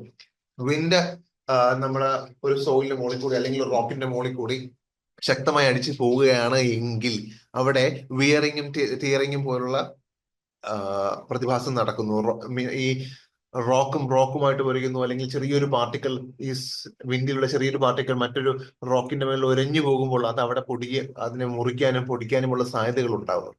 അബറേസീവ് എറോഷൻ എന്നാണ് നമ്മൾ അതിനെ വിളിക്കുന്നത്. അബറേഷൻ, ഈ തമ്മിൽ ഉരസി ഉണ്ടാകുന്ന ഒരു ഫോഴ്സിനെയാണ് അബറേഷൻ എന്ന് പറയുന്നത്. ആ അബറേഷൻ എറോഷൻ കാരണം നമുക്ക് എന്തുണ്ടാവും, വിതറിങ് ഉണ്ടാകാം. ഡസ്റ്റ് സ്റ്റോംസ് ഒക്കെ ഉള്ള ഭാഗങ്ങളിലാണ് കൂടുതൽ അങ്ങനെയുള്ള വിതറിങ് ഉണ്ടാകുന്നത്. ഉദാഹരണത്തിന് രാജസ്ഥാൻ ഡെസേർട്ട് ഏരിയാസ് ഒക്കെ സംഭവിക്കുന്നത് അങ്ങനെയാണ് കേട്ടോ. ഡെസേർട്ട് ഏരിയ കൂടുതലും ഉണ്ടാകുന്നത് വിൻഡ് കൊണ്ടുള്ള എറോഷൻ ആയിരിക്കും. ഇനി അറ്റ്മോസ്ഫിയറിക് ഇലക്ട്രിക് ഫിനോമിന എന്ന് പറയുന്നത് നമ്മുടെ ലൈറ്റ്നിങ്, ഡ്യൂറിങ് റെയിനി സീസണിൽ ലൈറ്റ്നിങ് ഒക്കെ വന്ന് വീഴുമ്പോൾ, ഓക്കെ, ശക്തമായ ലൈറ്റ്നിങ് വന്ന് നമ്മുടെ സോയിലിന്റെ മുകളിൽ വീഴുമ്പോൾ അവിടെ റോക്കിന്റെ മുകളിൽ വീഴുമ്പോൾ അവിടെ ക്രാക്കുകൾ ഉണ്ടാവാനും ആ ക്രാക്കുകൾ പിന്നീട് കാലക്രമേണ റോക്കിനെ പൊടിക്കാനും അല്ലെങ്കിൽ ഡിവൈഡ് ചെയ്യിക്കാനും കാരണമായി തീരുന്നു. അതാണ് അറ്റ്മോസ്ഫിയർ ഇലക്ട്രിക്കൽ ഫിനോമിനൻ. ഇനി കെമിക്കൽ വിതറിംഗ് പ്രോസസ് നമുക്ക് നോക്കാം. കെമിക്കൽ വിതറിംഗ് പ്രോസസ് എന്ന് പറയുന്നത് കുറച്ച് ഒരു 7-8 ഉണ്ട് എങ്കിൽ പോലും എല്ലാം വളരെ ഇമ്പോർട്ടന്റ് ആണ്. അതിൽ നിന്ന് തീർച്ചയായിട്ടും ചോദിക്കാം. ഒരു ഫിസിക്കൽ വിതറിംഗ് ചോദിക്കുന്നതിനേക്കാൾ ഇമ്പോർട്ടൻസ് കെമിക്കൽ വിതറിംഗ് നമുക്ക് എക്സാമിന് ഉണ്ടാകും. ഓക്കെ, അപ്പോൾ കെമിക്കൽ വിതറിംഗ് നമ്മൾ ഓരോന്നോരോന്നായിട്ട് നോക്കാം. ഞാൻ ഇത് ഈ സ്ലൈഡ്സിൽ കാണുന്നത് പൂർണ്ണമായിട്ടും പറഞ്ഞു പോകുന്നില്ല. അത് എന്താണ് എന്നുള്ളത് ജസ്റ്റ് ഒന്ന് പറഞ്ഞാണ് ഇത്രയും നേരം വന്നതും അതുപോലെ തന്നെ പോവുകയും ചെയ്യുന്നു. ഓക്കെ, അപ്പോ കെമിക്കൽ വിതറിയിൽ ഒന്നാമത്തത് ഹൈഡ്രേഷൻ ആണ്. ഹൈഡ്രേഷൻ എന്ന് പറയുന്നത് നമ്മുടെ വെള്ളത്തിന്റെ വെള്ളം ഒരു മിനറലുമായിട്ട് ചേരുന്നു. ഓക്കെ, വെള്ളം ഒരു മിനറലുമായിട്ട് ചേർന്നുകൊണ്ട്, അതായത് നമ്മളൊരു മിനറൽ എടുത്തിട്ട് വെള്ളവുമായിട്ട് ചേർക്കുന്നു എന്നിരിക്കട്ടെ. അങ്ങനെ ചേർക്കുന്നതിന്റെ ഫലമായിട്ട് റോക്കിലെ ഒരു പുതിയൊരു മിനറൽ അല്ലെങ്കിൽ പുതിയൊരു സബ്സ്റ്റൻസ് ഉണ്ടാവുകയും അത് ഈ റോക്കിന്റെ സ്ട്രക്ചറുമായി വിട്ടുപിരിയുകയും അത് നമ്മുടെ റോക്ക് ഫോർമേഷന്, ഡിസിൻറ്റഗ്രേഷന് കാരണമാവുകയും ചെയ്യുന്നു. സോയിൽ ഫോർമേഷന് അല്ലെങ്കിൽ ഡിസിൻറ്റഗ്രേഷന് ഭാഗമാവുകയും ചെയ്യുന്നു. ഉദാഹരണമാണ് നിങ്ങൾ താഴെ കാണുന്നത് CaSO4 എന്ന ആൻഹൈഡ്രേറ്റ്. ഓക്കെ, ആൻഹൈഡ്രേറ്റ് വാട്ടറുമായിട്ട് ചേർന്ന് CaSO4 2H2 എന്ന വെള്ളവുമായി ചേർന്ന് ജിപ്സം എന്നൊരു പുതിയൊരു മിനറൽ ക്രിയേറ്റ് ചെയ്യിക്കുന്നു. ഓക്കെ, വെള്ളവുമായി ചേർന്ന് ജിപ്സം ഉണ്ടാക്കുന്നു. ജിപ്സത്തിന്റെ പ്രത്യേകത എന്ന് പറയുന്നത് ജിപ്സം പെട്ടെന്ന് വെള്ളത്തിൽ അലിഞ്ഞു ചേരും, അല്ലെ? അടുത്ത് വീണ്ടും വെള്ളത്തിന്റെ ആവശ്യം അവിടെ കൂടുമ്പോൾ ജിപ്സം വീണ്ടും അവിടെ നിന്ന് അലിഞ്ഞു ചേരാം. അല്ല എന്നുണ്ടെങ്കിൽ അതൊരു സോഫ്റ്റ് മിനറൽ ആയതുകൊണ്ട് തന്നെ പൊടിഞ്ഞു പോകാനും എളുപ്പമാണ്. ഓക്കെ, അപ്പോൾ ഇങ്ങനെയാണ് അവിടെ ഹൈഡ്രേഷൻ എന്ന് പറയുന്ന പ്രോസസ്.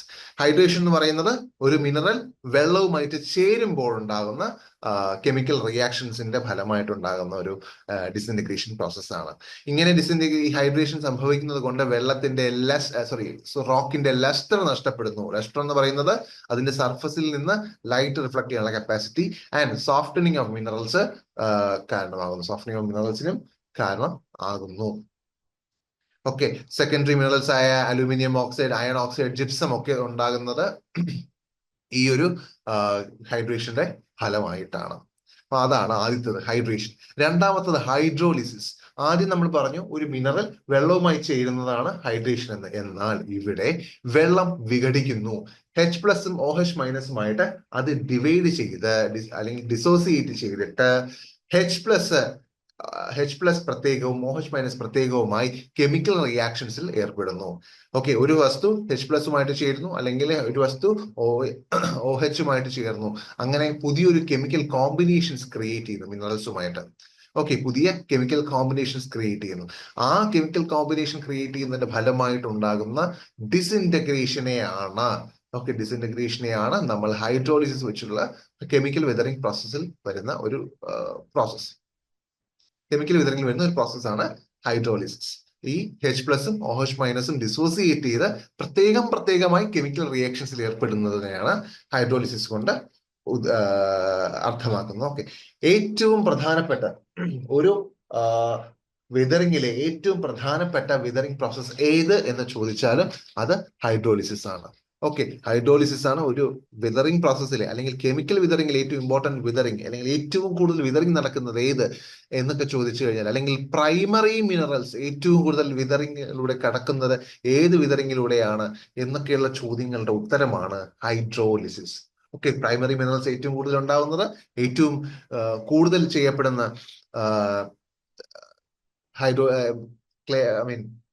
വിതറിങ് ഏതാണ് എന്നൊക്കെയുള്ള ചോദ്യത്തിന് ഉത്തരമാണ് ഹൈഡ്രോളിസിസ്. ഇനി ഒരു ചോദ്യം കൂടിയുണ്ട്, ഏത് വെതറിംഗ് പ്രോസസ്സിന്റെ ഫോർ റണ്ണറായിട്ട്, അതായത് മുൻപായിട്ട് ക്ലേ ഫോർമേഷൻ സംഭവിക്കുന്നു എന്ന് ചോദിച്ചാൽ അതും ഹൈഡ്രോളിസിസ് ആണ്. ഓക്കെ, അതായത് ഹൈഡ്രോളിസിസ് സംഭവിക്കുന്നതിന് മുന്നേ അവിടെ ക്ലേയുടെ അളവ് കൂടുതലായിരിക്കും, ക്ലേ ഫോർമേഷൻ സംഭവിക്കുന്നു, ഒരു ക്ലേ ഉണ്ടാകുന്നു, ക്ലേ ഉണ്ടായതിനു ശേഷമായിരിക്കും ഈ ഒരു ഹൈഡ്രോളിസിസ് സംഭവിക്കുന്നത്. അങ്ങനെ ക്ലേ ഉണ്ടാകുന്നതിന് forerunner, clay formation forerunner എന്നറിയപ്പെടുന്നത്, ക്ഷമിക്കണം, അങ്ങനെയല്ല, തിരിച്ച് ക്ലേ ഫോർമേഷന് വേണ്ടിയിട്ട് അല്ലെങ്കിൽ ക്ലേ ഫോർമേഷൻ സംഭവിക്കുന്നിടത്ത് ആദ്യം സംഭവിക്കുന്നത് ഹൈഡ്രോളിസിസ് ആണ്. ഓക്കെ, ക്ലേ ഫോർമേഷൻ സംഭവിക്കുന്നിടത്ത് ക്ലേ ഫോർമേഷന് ഫോർ റണ്ണറായിട്ട് മുന്നേ ആയിട്ട് എത്തുന്നതാണ് ഹൈഡ്രോളിസിസ് എന്ന് പറയുന്ന പ്രോസസ്. അപ്പോൾ ഇത് അറിഞ്ഞിരിക്കുക. ഇവിടെ വാട്ടർ ഒരു വീക്ക് ആസിഡ് ആയിട്ട് ആക്ട് ചെയ്യുന്നു. അടുത്ത സൊല്യൂഷൻ, ആദ്യം വെള്ളവുമായിട്ട് ചേരുന്നു, രണ്ടാമത് വെള്ളം വിഘടിച്ച് പ്രത്യേകമായിട്ട് ചേരുന്നു എങ്കിൽ ഇവിടെ വെള്ളം ഒരു വസ്തുവിനെ അലിയിക്കുന്നു, സൊല്യൂഷൻ ആക്കി മാറ്റുന്നു. ഉദാഹരണത്തിന് NaCl, ഹാലൈഡ് പോലുള്ള വസ്തുക്കളെ വെള്ളം അലിയിക്കുന്നു. വെള്ളം അലിയിച്ചിട്ട് അതിനെ നമ്മുടെ റോക്കിനെ ഡിസിൻറ്റഗ്രേറ്റ് ചെയ്യാൻ കാരണമാകുന്നു. നിങ്ങൾ കണ്ടിട്ടുണ്ടാവും, നമ്മളിപ്പോ ഒരു റോക്ക് എടുക്കുകയാണെങ്കിൽ റോക്കിലെ ഇപ്പൊ NaCl അളവ് ഉണ്ട് എങ്കിൽ NaCl എന്ത് ചെയ്യും, ഡിസോൾവ് ആകും വെള്ളത്തിൽ. അപ്പോ അങ്ങനെയുള്ള ഭാഗങ്ങളിൽ, NaCl കൂടുതലുള്ള ഭാഗങ്ങളിൽ വെള്ളം ഡിസോൾവ് ആകുമ്പോൾ അതിനകത്തേക്ക് ഒരു ഹോൾസോ റിൽസോ റഫ് സർഫസോ ഒക്കെ ഉണ്ടായി കാണാം. ഓക്കെ, അപ്പൊ അങ്ങനെയാണ് ഡിസിൻറ്റഗ്രേഷൻ സംഭവിക്കുന്നത്. അടുത്തതെന്ന് പറയുന്നത് കാർബണേഷൻ ആണ്. കാർബണേഷൻ എന്ന് പറയുന്നത് നമ്മുടെ മണ്ണിലെ കാർബൺ ഡൈ ഓക്സൈഡ് ഈ വെള്ളവുമായിട്ട് ചേരുന്നു. Carbon dioxide, atmospheric carbon dioxide ആയിക്കോട്ടെ, മണ്ണിലെ കാർബൺ ഡൈ ഓക്സൈഡ് ആയിക്കോട്ടെ, അത് വെള്ളവുമായി ചേർന്ന് കാർബോണിക് ആസിഡ് ഉണ്ടാവുന്നു. Okay, water, carbon dioxide ചേർന്ന് കാർബോണിക് ആസിഡ് ഉണ്ടാവുന്നു. ഈ കാർബോണിക് ആസിഡ് റോക്സ് മിനറൽസുമായിട്ട് ഒരു കെമിക്കൽ റിയാക്ഷൻസിൽ ഏർപ്പെടുന്നു, ഒരു ആസിഡ് കെമിക്കൽ റിയാക്ഷനിലേക്ക് എത്തുകയും അങ്ങനെ ഉണ്ടാകുന്ന കെമിക്കൽ റിയാക്ഷൻ ഫലമായി അതിന്റെ ബോണ്ടിങ് നഷ്ടപ്പെടുകയും, ബോണ്ട് വീക്ക് ആവുകയും അല്ലെങ്കിൽ പല കെമിക്കൽ ബോണ്ടുകൾ നഷ്ടപ്പെടുകയും ചെയ്യുമ്പോൾ ഡിസിൻറ്റഗ്രേഷൻ പ്രോസസ് സംഭവിക്കുന്നു. കാർബൺ ഡൈ ഓക്സൈഡ് വാട്ടറുമായി ചേർന്ന് കാർബോണിക് ആസിഡ് ആവുന്നു. ഇത് ഒരു ആസിഡ് ആയിട്ട് ആക്ട് ചെയ്ത് അതിന്റെ കെമിക്കൽ ബോണ്ടിങ് നഷ്ടപ്പെടുത്തുന്നു, റോക്സിന്റെ കെമിക്കൽ ബോണ്ടിങ് നഷ്ടപ്പെടുത്തുന്നു, അല്ലെങ്കിൽ റോക്ക് സ്ട്രക്ചറെ വീക്കൻ ചെയ്യിക്കുന്നു. അങ്ങനെ ഡിസിൻറ്റഗ്രേഷൻ സംഭവിക്കുന്നു. അടുത്ത ഓക്സിഡേഷൻ വെച്ചാൽ എന്താണ്? Addition of oxygen to minerals.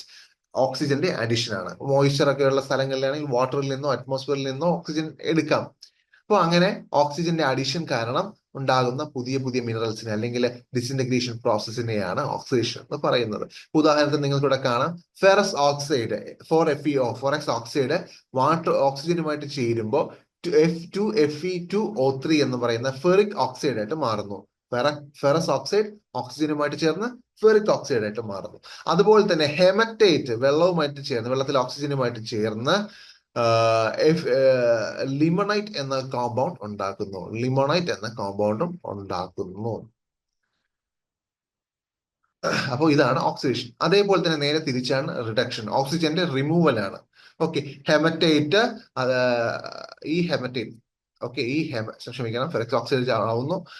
2Fe2O3 ferric oxide എന്നും പറയാം, ഹെമറ്റേറ്റ് എന്ന് പറയാം. ആ ഹെമറ്റേറ്റ് വെള്ളവുമായിട്ട് ചേർന്ന് ലിമണൈറ്റ് ഉണ്ടാവുന്നു. രണ്ട് പ്രോസസ്സ് സംഭവിക്കുന്നുണ്ട്. ഓക്കെ, അതായത് ഓക്സിഡേഷനും ഉണ്ട് ഇവിടെ, നമ്മൾ ആദ്യം പറഞ്ഞ സൊല്യൂഷനും ഉണ്ട്.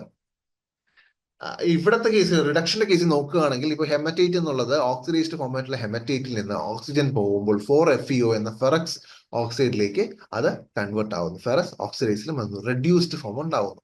ഈ റെഡ്യൂസ്ഡ് ഫോം ഉണ്ടാകുമ്പോൾ അവിടുത്തെ സോയിലിന്റെ നിറം മാറാൻ സാധ്യത, അല്ലെങ്കിൽ ഫോം ചെയ്യുന്ന റോക്കിന്റെ നിറം മാറാൻ സാധ്യതയുണ്ട്. ഒരു grey, blue or green colour ഉണ്ടാകുന്നു. ഈ റിഡക്ഷൻ പ്രോസസ് കേരളത്തിൽ ഒരു ഭയങ്കരമായി നടക്കുന്ന ഒരു സ്ഥലമുണ്ട്, നമ്മുടെ കുട്ടനാട്. കാരണം വെള്ളം കെട്ടിക്കിടക്കുന്നതുകൊണ്ട് അവിടെ ഓക്സിജന്റെ അളവ് കുറവായിരിക്കും. അങ്ങനെ കുറവാകുന്ന സ്ഥലത്ത് ഈ റിഡക്ഷൻ സംഭവിക്കുകയും അവിടെ ഒരു റിഡോക്സ്ഡ് മെറ്റീരിയൽസ് അല്ലെങ്കിൽ മിനറൽസ് ഉണ്ടാവുകയും ചെയ്യുന്നു. റെഡ്യൂസ്ഡ് മിനറൽസ്, ഡോക്സ്ഡ് അല്ല, റെഡ്യൂസ്ഡ് മിനറൽസ്. അപ്പോൾ അവിടുത്തെ സോയിലിന്റെ കളറാണ് ഒരു ഡാർക്ക് ഗ്രേയിഷ് കളർ അല്ലെങ്കിൽ ഒരു ബ്ലൂയിഷ് കളർ, ഗ്രീനിഷ് കളറൊക്കെ ആയി ഭവിക്കുന്നത്. ഓക്കെ, ഇനി വെതറിംഗ് സീക്വൻസ് ആണ്. ഇത് നിങ്ങളൊന്ന് കാണാതെ പഠിക്കേണ്ടതുണ്ട്. കാരണം വെതറിംഗ് സീക്വൻസ് വെച്ചിട്ട് ഏറ്റവും കൂടുതൽ റെസിസ്റ്റന്റ് ആയിട്ടുള്ള മിനറൽ ഏതാണ്, അല്ലെങ്കിൽ ഏറ്റവും ലീസ്റ്റ് റെസിസ്റ്റന്റ് ആയ മിനറൽ ഏതാണ് എന്നൊക്കെ ചോദ്യം വരാം. അപ്പോൾ അത് എന്താണെന്നുള്ളത് ഒന്ന് അറിഞ്ഞിരിക്കുക. ഓക്കെ, ഇപ്പൊ നമ്മൾ നോക്കുകയാണെങ്കിൽ വെതറിംഗ് സീക്വൻസിലെ ഏറ്റവും റെസിസ്റ്റന്റ് ആയിട്ടുള്ള മിനറൽസ്, വെതറിംഗ് ഈ പറഞ്ഞ ഫിസിക്കൽ കെമിക്കൽ വെതറിംഗ് നമ്മൾ നോക്കുകയാണെങ്കിൽ, എസ്പെഷ്യലി കെമിക്കൽ വെതറിംഗ് നമ്മൾ നോക്കുകയാണെങ്കിൽ, ഏറ്റവും കൂടുതൽ റെസിസ്റ്റൻസ് കാണിക്കുന്ന അല്ലെങ്കിൽ വെതറിംഗ് ഏറ്റവും സ്ലോയിൽ നടക്കുന്ന കെമിക്കൽ ഐ മീൻ അല്ലെങ്കിൽ മിനറൽ ഏതാണ് എന്ന് ചോദിച്ചാൽ അത് ക്വാർട്സ് ആണ്. ക്വാർട്സ് ആണ് ഏറ്റവും റെസിസ്റ്റന്റ്. എന്നാൽ ഏറ്റവും ലീസ്റ്റ് റെസിസ്റ്റന്റ്, പെട്ടെന്ന് തന്നെ ഡിസിന്റഗ്രേറ്റ് ചെയ്യുക അല്ലെങ്കിൽ സോയിൽ ഫോർമേഷന് കാരണമായി തീരുന്നത് ജിപ്സം ആണ്, ലീസ്റ്റ് റെസിസ്റ്റന്റ്.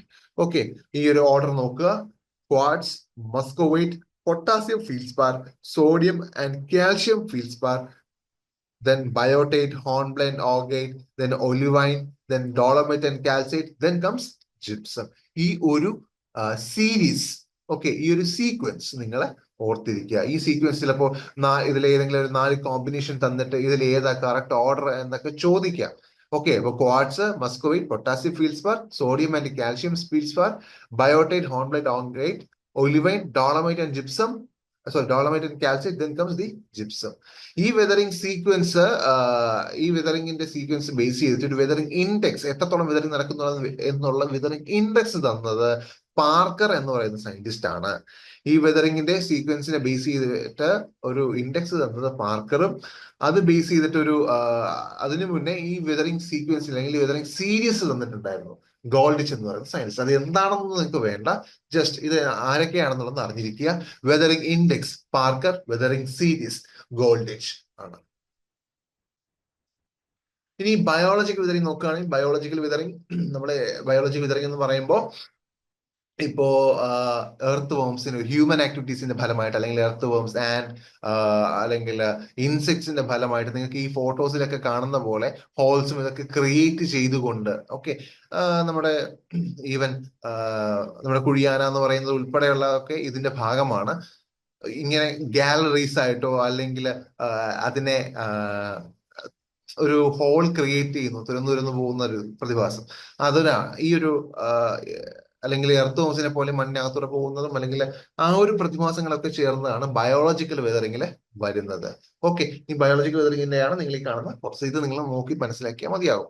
ഓക്കെ, ഇനി അടുത്ത ബയോളജിക്കൽ വെതറിംഗിന്റെ ഭാഗമായിട്ട് വരുന്നതാണ് റൂട്ട്സ്. നമ്മുടെ റൂട്ട്സ്, ഹയർ പ്ലാന്റ് റൂട്ട്സുകൾ ഇതുപോലെ നിങ്ങൾ കാണുന്ന പോലെ റൂട്ട്സ് കല്ലിനിടയിലൂടെയൊക്കെ ഇറങ്ങി കല്ലിനെ ഈ എക്സ്പോളിഷനും അതുപോലുള്ള പ്രോസസ്സിന് കാരണമാകുന്നു. എക്സ്പോളിഷൻ അല്ല, ഇതുപോലെ റോക്ക് ഫോർമേഷനെ അല്ലെങ്കിൽ റോക്കിനെ അതിന്റെ റൂട്ടിന്റെ ബലം കൊണ്ട് അല്ലെങ്കിൽ റൂട്ടിന്റെ ഗ്രോത്തിനെ റിലേറ്റ് ചെയ്യിപ്പിച്ച് അതിനെ ബ്രേക്ക് ചെയ്യിപ്പിക്കുന്നു. ഓക്കെ, ഇതുപോലെ നമുക്ക് ഈ ഫോട്ടോയിൽ കാണുന്ന പോലെ ഓരോരോ പീസുകളായിട്ടൊക്കെ റോക്ക് മാറും റൂട്ടിന്റെ ഗ്രോത്ത് കാരണം. നാച്ചുറൽ റൂട്ട് ആണല്ലോ. ഇപ്പൊ പീപ്പിൾ ട്രീയോ അല്ലെങ്കിൽ നമ്മുടെ വാൾസിലുള്ള പീപ്പിൾ ട്രീ അല്ലെങ്കിൽ ബെനിയൻ ട്രീസ് നമ്മൾ കണ്ടിട്ടുണ്ടാവും. അതൊക്കെ ഈ ഡിസിന്റഗ്രേഷന് കാരണമാകുന്നു.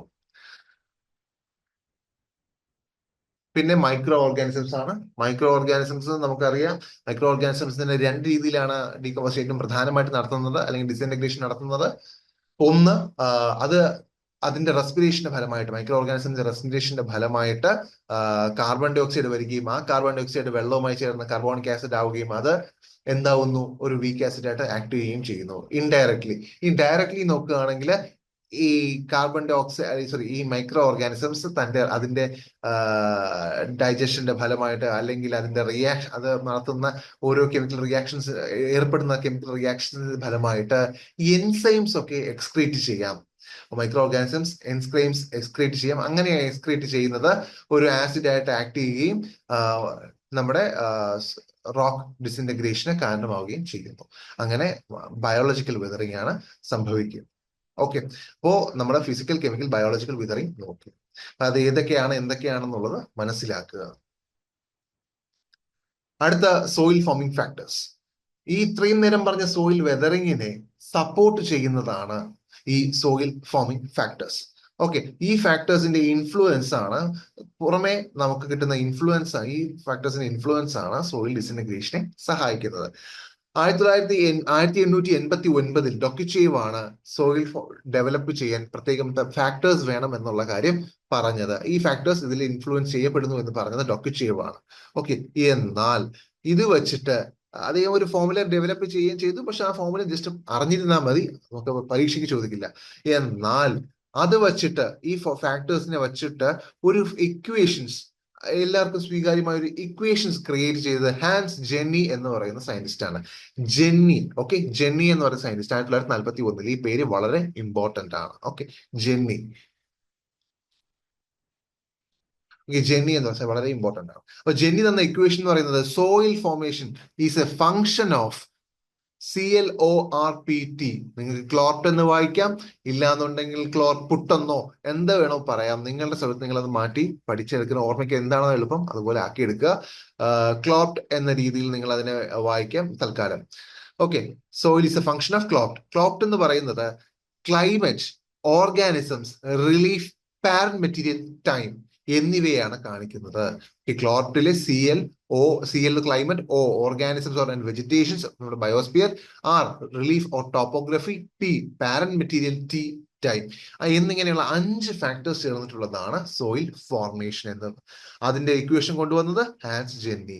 എന്നാൽ പിന്നീട് 1941 ഇക്വേഷൻ വന്നു. 1949 ജോഫി എന്ന് പറയുന്ന സയന്റിസ്റ്റ് ഈ 5 ഫാക്ടറിനെ രണ്ടായിട്ട് ക്ലാസിഫൈ ചെയ്തു. ആക്റ്റീവ് സോയിൽ ഫോമിംഗ് ഫാക്ടേഴ്സ് എന്നും പാസീവ് സോയിൽ ഫോമിംഗ് ഫാക്ടേഴ്സ് എന്നും. ഇതും ഒരു ചോദ്യമായിട്ട് വരുന്നതാണ്. കഴിഞ്ഞതിലെ ജെന്നിയും ഇതിലെ ജോഫിയും പല ചോദ്യങ്ങളിലും കാണാവുന്നതാണ്. ഓക്കെ, ജോഫിയുടെ ക്ലാസിഫിക്കേഷൻസിൽ ഏതാണ് ആക്റ്റീവ് സോയിൽ ഫോമിംഗ് ഫാക്ടർ അല്ലെങ്കിൽ ഏതാണ് പാസീവ് സോയിൽ ഫോമിംഗ് ഫാക്ടർ എന്നുള്ളത് ചോദ്യമായിട്ട് ചോദിക്കാം. അപ്പോൾ ക്ലൈമറ്റും ഓർഗാനിസംസ് മാറിക്കൊണ്ടിരിക്കും. അതിന്റെ വളർച്ച, ജീവജാലങ്ങൾക്ക് വളർച്ചാ നിരക്കും വ്യത്യസ്തമാണ്. അതുപോലെ തന്നെ ക്ലൈമറ്റ് എന്തുമാകാം. ക്ലൈമറ്റ് അവിടുത്തെ ഭൂപ്രകൃതിക്ക് അനുസരിച്ച് മാറിക്കൊണ്ടേയിരിക്കും. ഓരോ സ്ഥലത്തും ക്ലൈമറ്റ് മാറിക്കൊണ്ടേയിരിക്കും. അപ്പോ ആക്റ്റീവായിട്ട് ചേഞ്ചസ് വന്നുകൊണ്ടിരിക്കുന്നത് ഏതിനായിരിക്കും? ക്ലൈമറ്റിനും ഓർഗാനിസത്തിനുമാണ്. അതുകൊണ്ടാണ് അത് ആക്റ്റീവ് സോയിൽ ഫോമിംഗ് ഫാക്ടേഴ്സ് ആയത്. തുടർന്ന് പാസീവ് സോയിൽ ഫോമിംഗ് ഫാക്ടേഴ്സ് എന്ന് പറയുന്നത് അതിന് പ്രത്യേകിച്ച് ചേഞ്ച് ഉണ്ടാവില്ല. എന്താണോ അത് ഉള്ളത് അത് തന്നെയായിരിക്കും അത് കണ്ടിന്യൂ ചെയ്യുന്നത്. അവിടുത്തെ റിലീഫ്, അത് ഒരു താഴ്ന്ന പ്രദേശമാണെങ്കിൽ അങ്ങനെ, അല്ലെങ്കിൽ ഉയർന്ന വനനിരയാണെങ്കിൽ അങ്ങനെ, ഒരുപാട് കാലം അത് അങ്ങനെ തന്നെ ആയിരിക്കും. ഓക്കെ, അപ്പൊ അവിടുത്തെ പാരന്റ് മെറ്റീരിയൽ, അവിടെ എന്ത് മെറ്റീരിയൽ ആണ് എന്റെ ബേസ് ആയിട്ടുള്ളത്, അതാണ് parent material, relief and time എന്ന് പറയുന്നത് 1 മിനിറ്റ് എന്ന് പറയുന്നത് 1 മിനിറ്റ് തന്നെയല്ലേ. 60 സെക്കൻഡ് ചേരുന്നതാണ് 1 മിനിറ്റ്. അതിന് കുറയ്ക്കാനും പറ്റില്ല, കൂടാനും പറ്റില്ല. സോ അതാണ് പാസീവ് സോയിൽ ഫോമിംഗ് ഫാക്ടേഴ്സ് എന്ന് പറയുന്നത്. ഇനി ഓരോ പാസീവ് സോയിൽ ഫോമിംഗ് ഫാക്ടേഴ്സ് നമുക്ക് നോക്കാം. ഒന്നാമത്തത് പാരന്റ് മെറ്റീരിയൽ എന്ന് പറയുന്നത് ഒരു കൺസോളിഡേറ്റ് മെറ്റീരിയൽ ആണ്. കൺസോൾഡ് എന്ന് വെച്ചാൽ ഒരുപാട് മെറ്റീരിയൽ ഇങ്ങനെ ചേർന്ന് ഒരുമിച്ചിരിക്കുന്ന ഒരു മെറ്റീരിയൽ, ഒരു കൺസോൾഡ് പാക്ക് ചെയ്ത് വെച്ചിരിക്കുന്ന പോലത്തെ ഒരു മെറ്റീരിയൽ ആണ് പാരന്റ് മെറ്റീരിയൽ എന്ന് പറയുന്നത്. അവിടെ നിന്നാണ് സോയിൽ ഫോർമേഷൻ ഉണ്ടാകുന്നത്. ഈ പാരന്റ് മെറ്റീരിയലിൽ നിന്നാണ് വെതറിങ് സംഭവിക്കുകയും സോയിൽ ഉണ്ടാവുകയും ചെയ്യുന്നത്. Okay, parent material. ആ പാരന്റ് മെറ്റീരിയൽ ഒരു ഒറിജിനൽ പ്ലേസ് ആണ്. അത് 2 തരത്തിലുണ്ട്. സെഡൻട്രിയും ഉണ്ട്, ട്രാൻസ്പോർട്ടഡും ഉണ്ട്. സെഡൻട്രി എന്ന് പറയുന്നത് അതെവിടെയാണോ ഇരിക്കുന്നത് അവിടെ അതിന്റെ ഇൻഫ്ലുവൻസിൽ റോക്ക് ഫോർമേഷൻ സംഭവിക്കുന്നുണ്ട് എങ്കിൽ, അതായത് ഇപ്പോൾ ഇവിടെ ഒരു സോയിൽ വെച്ചിട്ടുണ്ട്, നിങ്ങളുടെ മുന്നിൽ ഒരു റോക്ക്, ഒരു പാരന്റ് മെറ്റീരിയൽ വെച്ചിട്ടുണ്ട്, അത് അവിടെ ഇരുന്ന് തന്നെ, വേറെ ഒന്നിന്റെയും ഇൻഫ്ലുവൻസ് ഇല്ലാതെ അവിടെ ഇരുന്ന് തന്നെ, ഇൻഫ്ലുവൻസ് ഉണ്ടെങ്കിൽ തന്നെ അവിടെ ഇരുന്ന് തന്നെ അത് ഡിസിൻറ്റഗ്രേറ്റ് ആയി സോയിലായിട്ട്, അവിടെ തന്നെ സോയിലായിട്ട് മാറുന്നുണ്ട് എങ്കിൽ അത് സെഡൻട്രി. ട്രാൻസ്പോർട്ടർ എന്ന് പറയുന്നത് അവിടെ നിങ്ങളൊരു മുന്നിൽ സാധനം വെച്ചിട്ടുണ്ട് എങ്കിൽ അത് ഇപ്പൊ വിൻഡിന്റെയോ വാട്ടറിന്റെയോ ഇൻഫ്ലുവൻസിലോ അല്ലെങ്കിൽ മറ്റെന്തെങ്കിലും ഇൻഫ്ലുവൻസിൽ അവിടെ നിന്ന് മാറി നിങ്ങളുടെ ഇടത്തേക്ക് ഇരിക്കുന്നിടത്തോ അല്ലെങ്കിൽ വലത്തേക്ക് ഇരിക്കുന്നതിൽ 1 മീറ്റർ മാറി ചുവരിനോട് ചേർന്നിട്ടോ എവിടെയാണെന്നെങ്കിൽ അവിടെ വന്നാണ് ഈ റോക്ക് സോയിൽ ഫോർമേഷൻ നടക്കുന്നത് എങ്കിൽ, ഒരു നിന്ന് മാറി മറ്റൊരിടത്ത് ട്രാൻസ്പോർട്ട് ആകുന്നുണ്ടെങ്കിൽ അതിനെ ട്രാൻസ്പോർട്ടഡ് എന്നും പറയുന്നു. അങ്ങനെ പാരന്റ് മെറ്റീരിയൽ പല രീതിയിലുണ്ട്. ഓക്കെ, പാരന്റ് മെറ്റീരിയൽ പല രീതിയിലുണ്ട്. ബൈ ഗ്രാവിറ്റിയുടെ ഇൻഫ്ലുവൻസിലാണ് പാരന്റ് മെറ്റീരിയൽ ഫോം ചെയ്യുന്നത്. അതായത് ഈ ട്രാൻസ്പോർട്ടഡ് ആണ് പല രീതിയിലുള്ളത്. അതിലൊന്ന് ഗ്രാവിറ്റിയുടെ ഇൻഫ്ലുവൻസിലാണ് സോയിൽ ഫോം ചെയ്യുന്നതെങ്കിൽ അതിനെ കൊളൂവിയൽ എന്ന് വിളിക്കുന്നു. കൊളൂവിയൽ. വാട്ടറിന്റെ ഇൻഫ്ലുവൻസ് ആണെങ്കിലോ അതിനെ അലൂവിയൽ എന്ന് വിളിക്കാം. വാട്ടറിന്റെ ഇൻഫ്ലുവൻസ് ആണെങ്കിൽ അലൂവിയൽ. ഗ്ലേഷ്യൽ ഐസിന്റെ ആണെങ്കിൽ മൊറൈൻ. ഐസിന്റെ ഇൻഫ്ലുവൻസിൽ മൂവ്മെന്റ് സംഭവിക്കുന്നുണ്ടെങ്കിൽ അത് മൊറൈൻ. ഇനി ലേക്ക് വാട്ടറിന്റെ ഇൻഫ്ലുവൻസ് ആണെങ്കിൽ അത് ലെക്കസ്ട്രീൻ എന്ന് വിളിക്കുന്നു. ലെക്കസ്ട്രീൻ. ഓക്കെ. ലേക്ക് വാട്ടറിന്റെ ചുറ്റുമുള്ള സെഡിമെന്ററി ഡെപ്പോസിഷൻസ് ഒക്കെ നമ്മൾ കാണുന്നുണ്ട്. ആ ഭാഗത്തുള്ള ഡെപ്പോസിഷൻസിനൊക്കെ നമ്മൾ വിളിക്കുന്നത് ലെക്കസ്ട്രീൻ എന്നാണ്. അടുത്ത വിൻഡ്. എയോലിൻ. സാൻഡി സ്ട്രക്ചറിലാണെങ്കിൽ എയോലിനും സിൽറ്റി സ്ട്രക്ചർ ആണ് ഉണ്ടാകുന്നത് എങ്കിൽ അതിനെ ലോയസ് എന്നും വിളിക്കുന്നു. ഓക്കെ. വിൻഡ് കാരണം സാൻഡി സ്ട്രക്ചർ ആണ് ഉണ്ടാകുന്നത് എങ്കിൽ അതിനെ എയോലിയൻ എന്നും, വിൻഡ് കാരണം സിൽറ്റി ടെക്സ്ചർ ആണ് ഉണ്ടാകുന്നതെങ്കിൽ ലോയസ് എന്നും വിളിക്കാം. ഓക്കെ. ഇതൊക്കെ പേരുകളാണ്, നമ്മൾ ഉണ്ടാകുന്ന സോയിൽസിന് വിളിക്കുന്ന പേരുകളാണ് ഈ തന്നിരിക്കുന്നത്. ഇതും വളരെ ഇമ്പോർട്ടന്റ് ആണ്. അടുത്ത് വരുന്നതാണ് അടുത്ത് ഈ രണ്ട് പ്രതിഭാസങ്ങളൂടെ ഒന്ന് അറിഞ്ഞിരിക്കുക, ചോദിക്കാം. ഒന്ന് എൻഡോ ഡൈനാമോമോർഫിക് സോയിൽസ്, രണ്ട് എക്ടോ ഡൈനാമോമോർഫിക് സോയിൽസ്. അതായത് സോയിൽ ഫോർമേഷനിൽ നമ്മുടെ പാരന്റ് മെറ്റീരിയൽ, ഓക്കെ, ഒരു സോയിൽ ഫോർമേഷൻ ക്ലൈമറ്റിന്റെയും വെജിറ്റേഷന്റെയും എഫക്റ്റ് ഉണ്ടാകുന്ന ഒരു ഭാഗത്ത് ക്ലൈമറ്റിന്റെയും വെജിറ്റേഷന്റെയും എഫക്റ്റ് ഉണ്ടാകുന്നു, ഉണ്ടാകാതിരിക്കാം. എന്നാൽ പാരന്റ് മെറ്റീരിയലിന്റെ ഇൻഫ്ലുവൻസ് കൊണ്ട് മാത്രം ഒരു സോയിൽ ഉണ്ടാവുകയാണ് എങ്കിൽ, ഓക്കെ, പാരന്റ് മെറ്റീരിയലിന്റെ നേച്ചർ കൊണ്ട്, അതേപോലെ സോഫ്റ്റ് മിനറൽസ് ആയിരിക്കാം, അല്ലെങ്കിൽ അതിന്റെ ക്രിസ്റ്റലൈൻ സ്ട്രക്ചറിൽ വീക്ക് ആയിരിക്കാം, അതിന്റെ ഭാഗമായിട്ടുണ്ടാകുന്ന ഒരു സോയിൽ ഫോർമേഷൻ ഉണ്ടാവും. പാരന്റ് മെറ്റീരിയലിനെ ഏറ്റവും കൂടുതൽ ഡിപ്പെൻഡ് ചെയ്യപ്പെടുന്ന ഒരു സോയിൽ ഫോർമേഷൻ, അതിനെയാണ് എൻഡോ ഡൈനാമോമോർഫിക് സോയിൽ എന്ന് വിളിക്കുന്നത്. ഓക്കെ. പാരന്റ് മെറ്റീരിയലിന്റെ ഇൻഫ്ലുവൻസിൽ ഉണ്ടാകുന്ന സോയിൽ. എന്നാൽ ക്ലൈമറ്റിന്റെയും വെജിറ്റേഷന്റെയും ഇൻഫ്ലുവൻസിൽ ഉണ്ടാകുന്ന, ഏറ്റവും കൂടുതൽ ഉണ്ടാകുന്ന അതാണ് കേട്ടോ, influence of climate and vegetation, അതിന്റെ ഭാഗമായിട്ട് ഉണ്ടാകുന്ന സോയിലിനെ എക്ടോ ഡൈനാമോമോർഫിക് സോയിൽ എന്ന് നമുക്ക് വിളിക്കാം. Ectodynamomorphic soil. പാരന്റ് മെറ്റീരിയൽസിന്റെ ഇൻഫ്ലുവൻസിൽ ഉണ്ടാകുന്നത് എൻഡോ ഡൈനാമോമോർഫിക്കും, ക്ലൈമറ്റിന്റെയും വെജിറ്റേഷന്റെയും ഇൻഫ്ലുവൻസിൽ ഉണ്ടാകുന്നത് എക്ടോ ഡൈനാമോമോർഫിക്കും ആണ്. അടുത്ത റിലീഫ് ആൻഡ് ടോപ്പോഗ്രഫി. നമ്മുടെ റിലീഫ് ആൻഡ് ടോപ്പോഗ്രഫി എന്ന് പറയുന്നു. റിലീഫ് എന്ന് പറയുന്നത് സ്ട്രക്ചർ എങ്ങനെയുള്ളതാണ് നമ്മുടെ സോയിലിന്റെ, അത് അണ്ടുലേറ്റിംഗ് ആണോ, ജെന്റിലാണോ, റോളിംഗ് ആണോ, ഹില്ലി ആണോ, ഫ്ലാറ്റ് ആണോ എന്നുള്ളതിനെ ബേസ് ചെയ്തിട്ടായിരിക്കും ഈ സോയിൽ ഫോർമേഷൻ ഉണ്ടാകുന്നത്. ഓക്കെ. ഇപ്പൊ നമുക്ക് ഈ ഇപ്പുറത്തുള്ള കോളം നിങ്ങൾ നോക്കുകയാണെങ്കിൽ പ്രോമിനന്റ് ടൈപ്പ് ഓഫ് ടോപ്പോഗ്രഫി ഈ രീതിക്കാണ് കൊടുത്തേക്കുന്നത്. ഓക്കെ. അതായത് സ്ലോപ്പ് ബേസ് ചെയ്തിട്ടാണ് കേട്ടോ. അതായത് ഇപ്പൊ ഫ്ലാറ്റ് ടു ഓൾമോസ്റ്റ് ഫ്ലാറ്റ് എന്ന് പറയുന്നതിന് ഏകദേശം 0 to 2% സ്ലോപ്പ് ഉണ്ടാവും. ജെന്റലി അൻഡുലേറ്റിംഗ് ആണെങ്കിൽ 2 to 5% സ്ലോപ്പ് ഉണ്ടാവും. അൻഡുലേറ്റിംഗ് റീജിയൻസ് എന്ന് പറയുന്നത് 5 to 10% സ്ലോപ്പും, റോളിംഗ് 10 to 15, ഹില്ലി 15 to 30% സ്ലോപ്പും ഉണ്ടാവുന്നു. അങ്ങനെ സ്ലോപ്പ് ബേസിസിലെ FAO ഗൈഡ്ലൈൻസ് ക്ലാസിഫൈ ചെയ്താണ് ഈ കൊടുത്തേക്കുന്നത്. റിലീഫ് ആൻഡ് ടോപ്പോഗ്രഫി ഇതിന് ഫോർമേഷന് കാരണമാകുന്നു, ട്രാൻസ്പോർട്ടേഷനൊക്കെ കാരണമായി മാറുന്നു. അടുത്ത ടൈം എന്ന് പറയുന്നതാണ് സോയിൽ ഫോർമേഷൻ ഏറ്റവും സ്ലോവസ്റ്റ് പ്രോസസ് എന്ന് പറയുന്നത്. ഓക്കെ. ഏറ്റവും സ്ലോവസ്റ്റ് ഫാക്ടർ എന്ന് പറയുന്നത് ടൈമാണ്. കാരണം നമുക്ക് ഒരു സോയിൽ ഫോർമേഷൻ എന്ന് പറയുന്നത് 1 വർഷം കൊണ്ടോ 2 വർഷം കൊണ്ടോ 10 വർഷം കൊണ്ടോ 20 വർഷം കൊണ്ടോ 50 വർഷം കൊണ്ടോ 100 വർഷം കൊണ്ടോ സംഭവിക്കുന്നതല്ല. ആയിരക്കണക്കിന് വർഷങ്ങൾ, ലക്ഷക്കണക്കിന് വർഷങ്ങളുടെ ഫലമായിട്ടൊക്കെയാണ് ഒരു സോയിൽ ഫോർമേഷൻ ഉണ്ടാകുന്നത്. അതായത് ഉദാഹരണത്തിന് ഇന്ന് നമ്മൾ കാണുന്ന സോയിൽ ചിലപ്പോൾ 2000 വർഷങ്ങൾക്ക് മുന്നേ AD നമ്മുടെ ക്രിസ്തുവിന്റെ സമയത്ത് തുടങ്ങിയ പ്രോസസ്സിന്റെ ഫലമായിരിക്കും. ക്രിസ്തുവിന്റെ സമയത്ത് തുടങ്ങിയ പ്രോസസ്സിന്റെ ഫലമായിരിക്കും ഇപ്പോഴുള്ള AD എന്ന് പറയുന്നത് കൊണ്ട് നമ്മുടെ ഇംഗ്ലീഷ് കലണ്ടർ വെച്ചിട്ട് ക്രിസ്തുവിന്റെ സമയം എന്ന് നമുക്ക് പറയാം. ക്രിസ്തുവിന്റെ സമയത്ത് തുടങ്ങിയ ഒരു ഇതായിരിക്കാം ഇപ്പോഴത്തെ സോയിൽ 2000 വർഷങ്ങൾ. ഓക്കെ. 2000 വർഷങ്ങൾ എന്ന് പറയുന്നത്. അപ്പൊ അതൊരു സ്ലോ പ്രോസസ്സാണ്. ഓക്കെ. മെച്യൂർ പെഡോൺ ഡെവലപ്പ് ചെയ്യുന്നു. അങ്ങനെ നമ്മുടെ ടൈമിന്റെ ഫലമായിട്ട് ഓരോരോ ലെയർ ആയിട്ട് നമുക്ക് കാണാൻ പറ്റും സോയിലിനെ. ഓക്കെ. നമ്മുടെ സോയിലിനെ നമ്മൾ എടുക്കുകയാണെങ്കിൽ സോയിലിന്റെ ഓരോ ലെയർ ആയിട്ട് നമുക്ക് കാണാൻ പറ്റുമോ, ഏറ്റവും ആദ്യം ഉണ്ടായത് ഇപ്പോ ഏറ്റവും മുകളിൽ വന്നിട്ടുണ്ടാവും, അന്ന് ആദ്യം ഉണ്ടായത് ഏറ്റവും മുകളിൽ വന്നിട്ടുണ്ടായിരിക്കും, തുടർന്ന് വന്നതൊക്കെ താഴെ ഓരോ ലെയർ ആയിട്ട് വരുന്നുണ്ടാകും. അങ്ങനെ ABC എന്ന രീതിയിൽ 3 പ്രധാനപ്പെട്ട ഹൊറിസോൺസ് ലെയേഴ്സ് നമുക്ക് സോയിൽ സർഫസിൽ ഉണ്ടാകുന്നു. അത് എന്താണെന്ന്, സർഫസ് എന്താണെന്നോ ഹൊറിസോൺ എന്താണെന്നോ ഒക്കെ നമുക്ക് പറയാം. ഇപ്പോ ടൈമിന്റെ ഫലമായിട്ട് സോയില് ഉണ്ടാകുന്ന ചേഞ്ചസിനെയാണ് ടൈം എന്ന് പറയുന്ന ഫാക്ടർ കൊണ്ട് ഡിനോട്ട് ചെയ്യുന്നത്. ഇവിടെ നമ്മൾ കാണാം ലാസ്റ്റ് 100 years, നൂറുകണക്കിന് വർഷങ്ങൾ, വെറും ഒരു നൂറല്ല, പല 100 വർഷങ്ങൾ ചേർന്നാലാണ് 1 ഇഞ്ച് സോയിൽ ഉണ്ടാകുന്നത്. 1 ഇഞ്ച് സോയിൽ, ഒരു പ്രദേശത്തെ 1 ഇഞ്ച് സോയിൽ ഉണ്ടാവണമെങ്കിൽ 100 മേലെ വർഷം, ഒരിക്കലും 100 അല്ല, 100 200 300 വർഷങ്ങൾക്ക് ചേരുമ്പോഴേ മിനിമം 1 ഇഞ്ചെങ്കിലും ഉണ്ടാവുകയുള്ളൂ. ഇനി 5 സ്റ്റേജ് ഉണ്ട് സോയിൽ ഫോർമേഷന്. 5 സ്റ്റേജ് ഉണ്ട്. Initial, juvenile, virile, senile, final.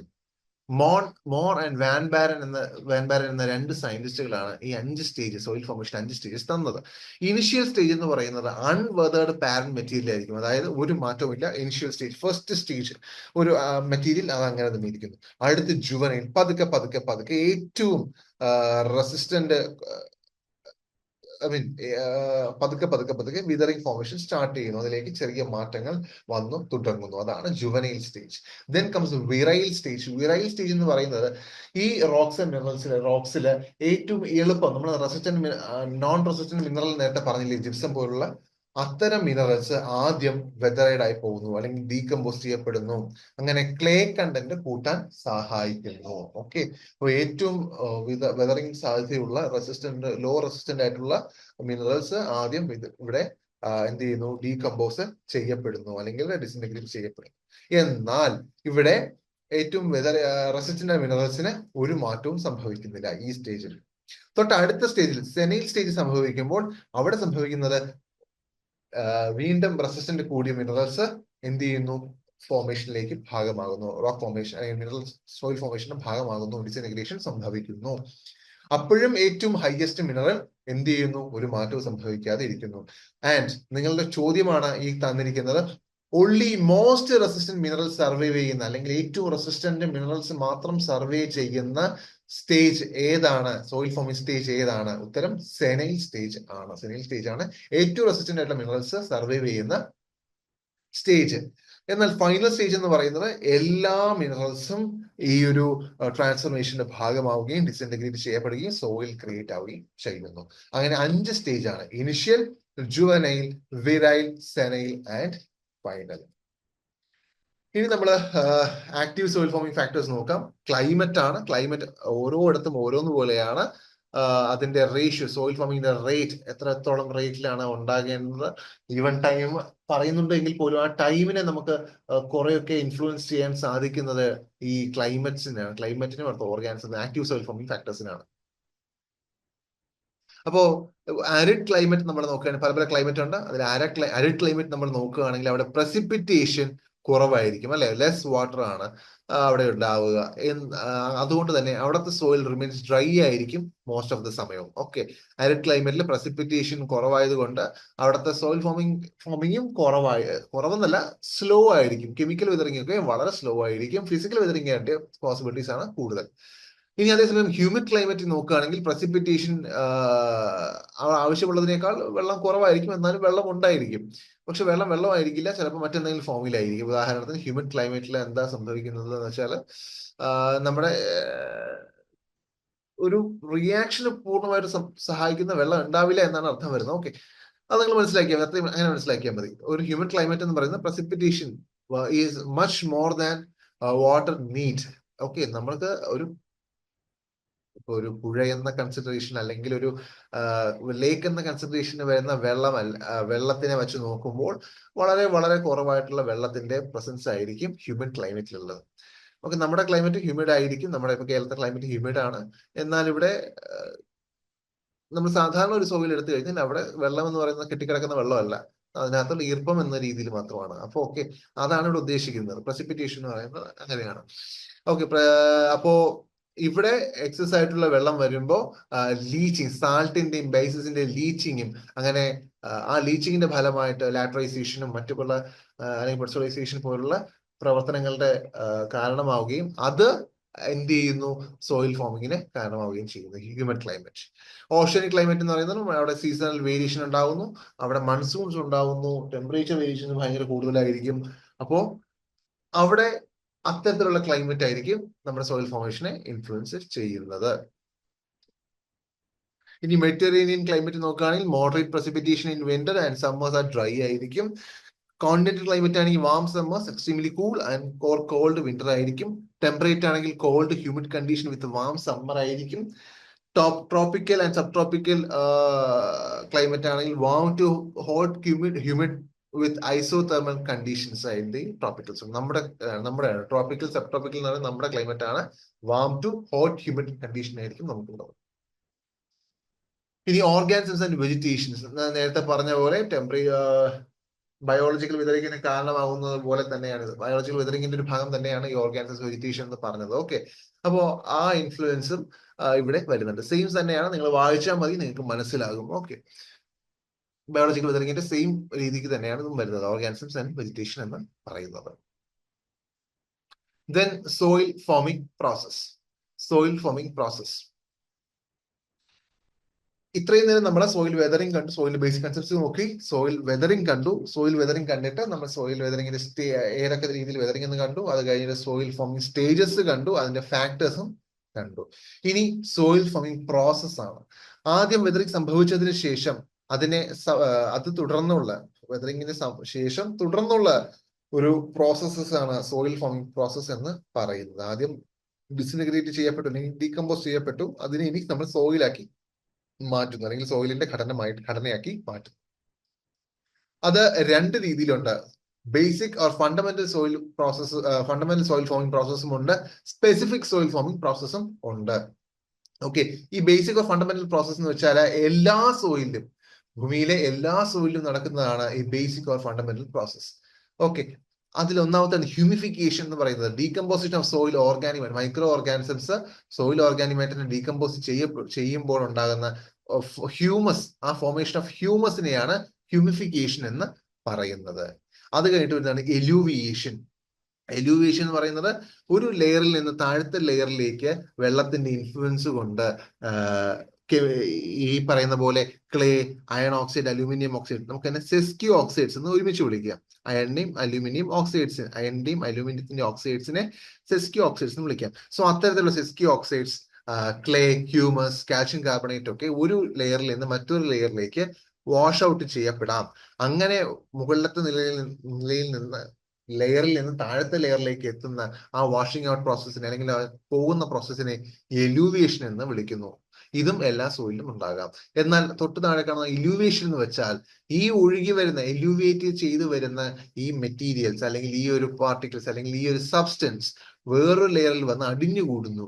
ആ അടിഞ്ഞുകൂടുന്നതിന്, അല്ലെങ്കിൽ അക്യുമുലേറ്റ് ചെയ്ത് വരുന്ന പ്രോസസ്സിനെയാണ് ഇലൂവിയേഷൻ എന്ന് പറയുന്നത്. അതിനെ പറ്റിയിട്ട് നമുക്ക് പിന്നീട് പറയാം. എലിവേഷൻ എന്ന് പറഞ്ഞത് പിന്നീട് വരുന്നതാണ് ഹൊറിസോണിഫിക്കേഷൻ. ഓരോരോ ഹൊറിസോൺസ്, നമ്മൾ ഈ പറഞ്ഞ പോലെ ഓരോരോ ലെയർ ആയിട്ട് സോയിലിൽ ഉണ്ടാകുന്നതിനെയാണ് ഹൊറിസോണിഫിക്കേഷൻ എന്ന് പറയുന്നത്. ഈ എലിവേഷൻ, ഹൊറിസോണിഫിക്കേഷൻ നമുക്ക് പ്രത്യേകം പറയാം. അപ്പൊ ഇതൊക്കെയാണ് ബേസിക് ഓർ ഫണ്ടമെന്റൽ പ്രോസസ് എന്ന് പറയുന്നത്, soil forming process. Basic or fundamental soil forming process. പിന്നെ വരുന്നതാണ് specific soil forming process.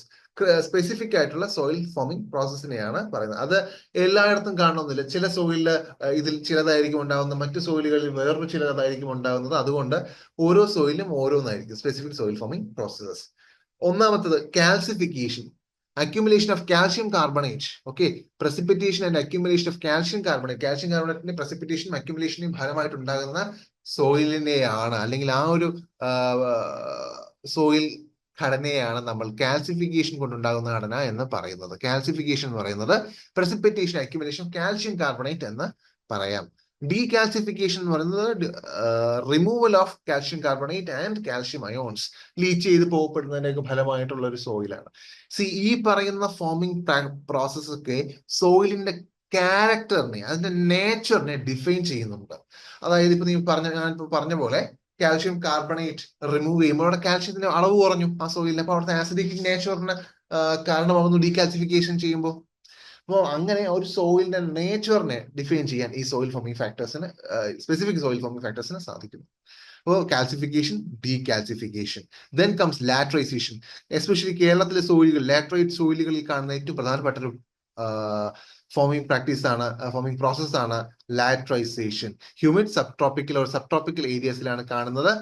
High ടെമ്പറേച്ചറും റെയിൻഫാളും ഉള്ള നമ്മുടെ നാട്ടിലുള്ള അവസ്ഥയാണ്. ഹൈ ടെമ്പറേച്ചറും ഹൈ റെയിൻഫാളും ഉള്ള റീജിയൻസിലാണ് ലാറ്ററൈസേഷൻ കാണപ്പെടുന്നത്. ഇവിടെ eluviation leaching of silica and other materials, സിലിക്കയുടെയും അല്ലെങ്കിൽ ക്ലേയുടെയൊക്കെ ലീച്ചിങ് ഔട്ട് ഇവിടെ കാണാം. ഓക്കെ, കാൽഷ്യം കാർബണേറ്റിന്റെ സിലിക്കയുടെ ഒക്കെ ലീച്ചിങ് ഔട്ട് ഇവിടെ കാണാം. എന്നാൽ ലീച്ചിങ് ഔട്ട് ചെയ്യാതിരിക്കുന്നത് എന്താ? അതായത് സിലിക്കയും മറ്റു മെറ്റീരിയൽസ് ഒക്കെ ലീച്ച് ഔട്ട് ആയിട്ട് മൂവ് ചെയ്ത് പോകുമ്പോൾ ആ സോയിലിൽ റിമെയിൻ ചെയ്യുന്നത് അയൺ ആൻഡ് അലൂമിനിയം ഓക്സൈഡ്സ് ആയിരിക്കും. Okay, iron and aluminium oxide അവിടെ അക്യുമുലേറ്റ് ചെയ്യപ്പെടുന്നു. അത് മാത്രമായി തീരുന്നു. അക്യുമുലേറ്റ് എന്ന് ഉദ്ദേശിച്ചത് അത് മാത്രമായി തീരുന്നു, ബാക്കിയൊക്കെ ഒലിച്ചു പോകുന്നു. അങ്ങനെ അവിടെ ഒരു ആസിഡ് നേച്ചർ ക്രിയേറ്റ് ചെയ്യുന്നു. അയണും അലൂമിനിയവും ബാക്കി നിൽക്കുന്നതുകൊണ്ട്, ശേഷിക്കുന്നത് കൊണ്ട് അവിടെ എന്ത് ചെയ്യുന്നു? ഒരു ആസിഡ് നേച്ചർ ഫോം ആവുന്നുണ്ട്. അതുകൊണ്ട് തന്നെ നമ്മുടെ സോയിലിനെ നമ്മൾ അറിയാം, വെട്ടുകല്ലിനൊക്കെ ഒരു ചുവന്ന നിറമൊക്കെ വരുന്നത്, ചുവന്ന ഒരു മഞ്ഞ തൊട്ട് ചുവപ്പ് നിറമൊക്കെ വരുന്നത്, ഓറഞ്ച് നിറമൊക്കെ വരുന്നത് ഈ അയൺ ഓക്സൈഡും അലൂമിനിയം ഓക്സൈഡ്സും ഒക്കെ ഉള്ളത് കൊണ്ടാണ്. ഓക്കെ, ഇത് ഹാർഡൻ ചെയ്ത് സ്റ്റോൺ ലൈക്ക് പ്ലിന്തൈറ്റ് ഉണ്ടാകുന്നു. സ്റ്റോൺ ലൈക്ക് പ്ലിന്തൈറ്റ്, ഇത് ഈ മണ്ണ് ഹാർഡായിട്ട് നമ്മുടെ വെട്ടുകല്ല് എന്ന് പറയുന്നത് തന്നെയാണ് പ്ലിന്തൈറ്റ്. ആ ഒരു ഇതിലേക്ക് വരും. വെട്ടുകല്ലല്ല പ്ലിന്തൈറ്റ്, വേർഡ് മീനിങ് അല്ല. പ്ലിന്തൈറ്റ് എന്ന് പറയുന്നതിൽ നിന്നാണ് നമ്മൾ വെട്ടുകല്ല് ആ കാണുന്നതിന് പ്ലിന്തൈറ്റ് എന്ന് നമ്മൾ പറയുന്നത്. ആ ഒരു കട്ടിയായിട്ടിരിക്കുന്ന ഒരു form. So laterization is the removal of silica and accumulation of iron and aluminum or SQ oxides on the soil. അതിനെയാണ് ലാറ്ററൈസേഷൻ എന്ന് പറയുന്നത്. ഇതിന്റെ നേരെ വിപരീതമാണ് പോട്ട്സോളൈസേഷൻ എന്ന് പറയുന്നത്. പോട്ട്സോളൈസേഷൻ എന്ന് പറയുന്നത് ഇവിടെ സിലിക്ക അക്യുമുലേറ്റ് ആവുകയും iron and aluminium oxide sesquioxide leach out ആവുകയും ചെയ്യുന്നു. നേരത്തെ സെസ്കി ഓക്സൈഡ് നിന്നുവെങ്കിൽ ഇവിടെ സെസ്കി ഓക്സൈഡ് ലീച്ച് ഔട്ട് ചെയ്യപ്പെടുന്നു, റിമൂവ് ചെയ്യപ്പെടുന്നു. അതിനെയാണ് പോട്ട്സോളൈസേഷൻ എന്ന് വിളിക്കുന്നത്. ഓക്കെ, പോട്ട്സോൾ എന്ന വേർഡ് റഷ്യൻ വേർഡായ പോട്ട്, അണ്ടർ, സോളാർ, ആഷ്ലെക് എന്ന രണ്ട് വാക്കുകളുടെ കോമ്പിനേഷൻ ആണ് പോട്ട്സോളൈസേഷൻ. അപ്പൊ ഇത് ഏറ്റവും നടക്കുന്നത്, ഇതിനെ ആസിഡ് ഹൈഡ്രോളിസിസ് എന്ന് വിളിക്കാം. ഇതിനെ കോൾഡ് ആൻഡ് ഹ്യൂമിഡ് ക്ലൈമറ്റ്സിൽ നമുക്ക് കാണാൻ സാധിക്കുന്നു. ഇവിടുത്തെ വെജിറ്റേഷൻ എന്ന് പറയുന്നത് ആസിഡ് നേച്ചർ ആയിരിക്കും. നാരോ ലീഫ് ആയിട്ടുള്ള പ്ലാന്റുകളായിരിക്കും. പാരന്റ് മെറ്റീരിയൽ എന്ന് പറയുന്നത് സിലിക്കേഷ്യസ് സാൻഡി ആയിരിക്കും. ഡോമിനന്റ് ഓർഗാനിസം ഫംഗി ആയിരിക്കും ഈ തരം സോയിലിന്റെ. അതൊന്നും നിങ്ങൾക്ക് ഇല്ലെങ്കിൽ പോലും പോട്ട്സോളൈസേഷൻ എന്താണ് എന്ന് അറിഞ്ഞിരിക്കുക. അടുത്ത് വരുന്നതാണ് ഗ്ലേസേഷൻ. നമ്മൾ നേരത്തെ പറഞ്ഞ പോലെ എയറേഷൻ ലാക്കായ ഭൂമിയിൽ, ഒരു വാട്ടർ ലോക്ക്ഡ് കണ്ടീഷനിൽ ഉണ്ടാകുന്ന ഒരു പ്രതിഭാസമാണ് ഗ്ലേസേഷൻ.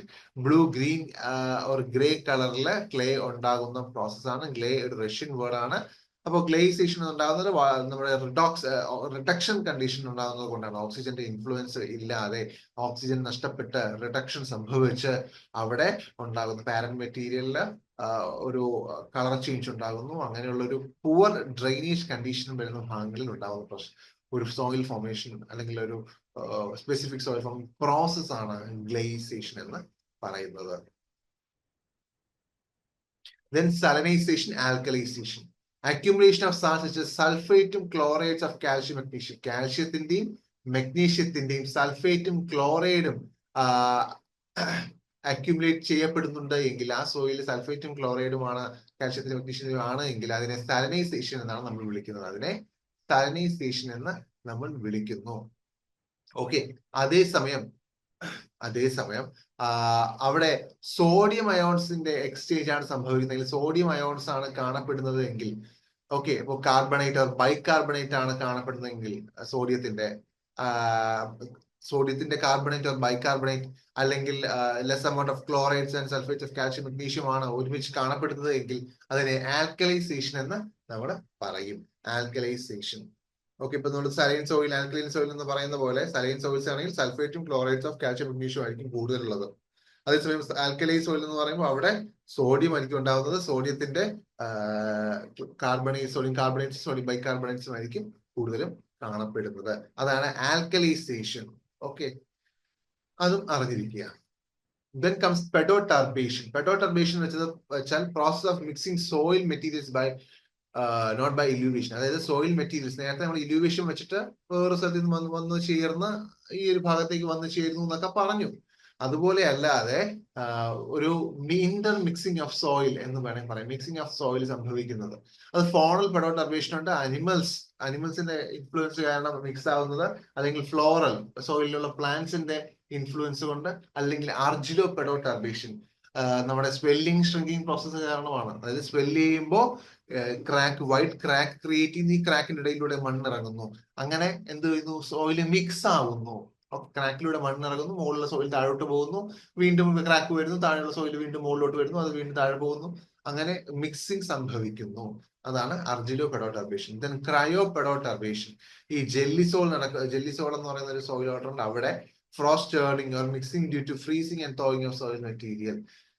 ഫ്രീസ് ആവുന്നു, ഫ്രീസ്നെസ് പോകുന്നു. അങ്ങനെയുള്ള പ്രോസസ്സിന്റെ ഫലമായിട്ട്, പ്രഷർ എക്സേർട്സിന്റെ ഫലമായിട്ട്, അല്ലെങ്കിൽ ആ ഒരു കണ്ടീഷനിൽ ഉണ്ടാവുന്ന ഒരു ടർബേഷൻ അല്ലെങ്കിൽ ഒരു പെഡോ ടർബേഷൻ അല്ലെങ്കിൽ മിക്സിംഗ് ഓഫ് സോയിലിനെയാണ് ക്രയോ പെഡോ ടർബേഷൻ. തണുത്ത സ്ഥലങ്ങളിൽ അല്ലെങ്കിൽ ഫ്രോസ്റ്റഡ് ഏരിയാസിൽ ഉണ്ടാവുന്നതാണ് ക്രയോ പെഡോ ടർബേഷൻ.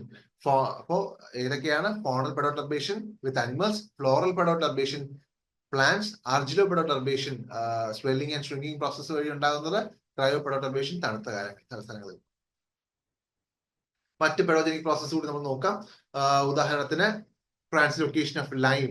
ലൈമിന്റെ ട്രാൻസ്ലൊക്കേഷൻ നമ്മൾ നോക്കണം. Removal of lime from the upper part of the soil profile and partial accumulation in the lower part. മുകളിൽ നിന്ന് കുറച്ച് ഭാഗം മൂവ് ചെയ്ത്, ലൈം നമ്മൾ ഇട്ട് കൊടുക്കുന്ന ലൈം മുകളിൽ നിന്ന് അല്ലെങ്കിൽ നാച്ചുറലി ഒക്വർ ചെയ്യുന്ന ലൈം മുകൾ തട്ടിൽ നിന്ന് താഴത്തെ തട്ടിലേക്ക് മൂവ് ചെയ്യുന്നതിനാണ് ട്രാൻസ്ലൊക്കേഷൻ ലൈം എന്ന് പറയുന്നത്. അതും പലയിടത്തും സംഭവിക്കാം. ഈ അരിഡ് റീജിയൻസിലേക്ക് സംഭവിക്കാം. ഇല്ലാന്നുണ്ടെങ്കിൽ നമ്മൾ ഒരുപാട് ലൈം അപ്ലൈ ചെയ്യുന്ന സ്ഥലങ്ങളിലും അത് കാണാം.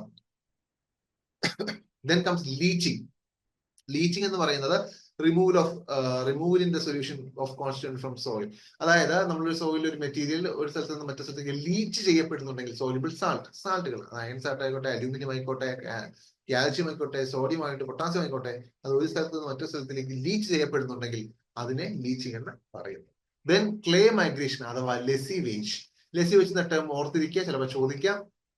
ക്ലേ മൈഗ്രേഷൻ എന്നാണ് ലെസിവേജിന് അർത്ഥം വരുന്നത്. ലെസിവേജ് എന്ന് പറയുന്നത് ഡാക്കോഫ്ലോർ കൊണ്ടുവന്ന ഒരു ടേം ആണ്. ഡക്കഫോർ. ഓക്കെ, ഡക്കഫോർ എന്ന സയന്റിസ്റ്റ് കൊണ്ടുവന്നതാണ് ലെസിവേജ് എന്ന ടേം. ഇവിടെ എന്താന്ന് വെച്ചാൽ ക്ലേ ആണ് മൂവ് ചെയ്യുന്നത്.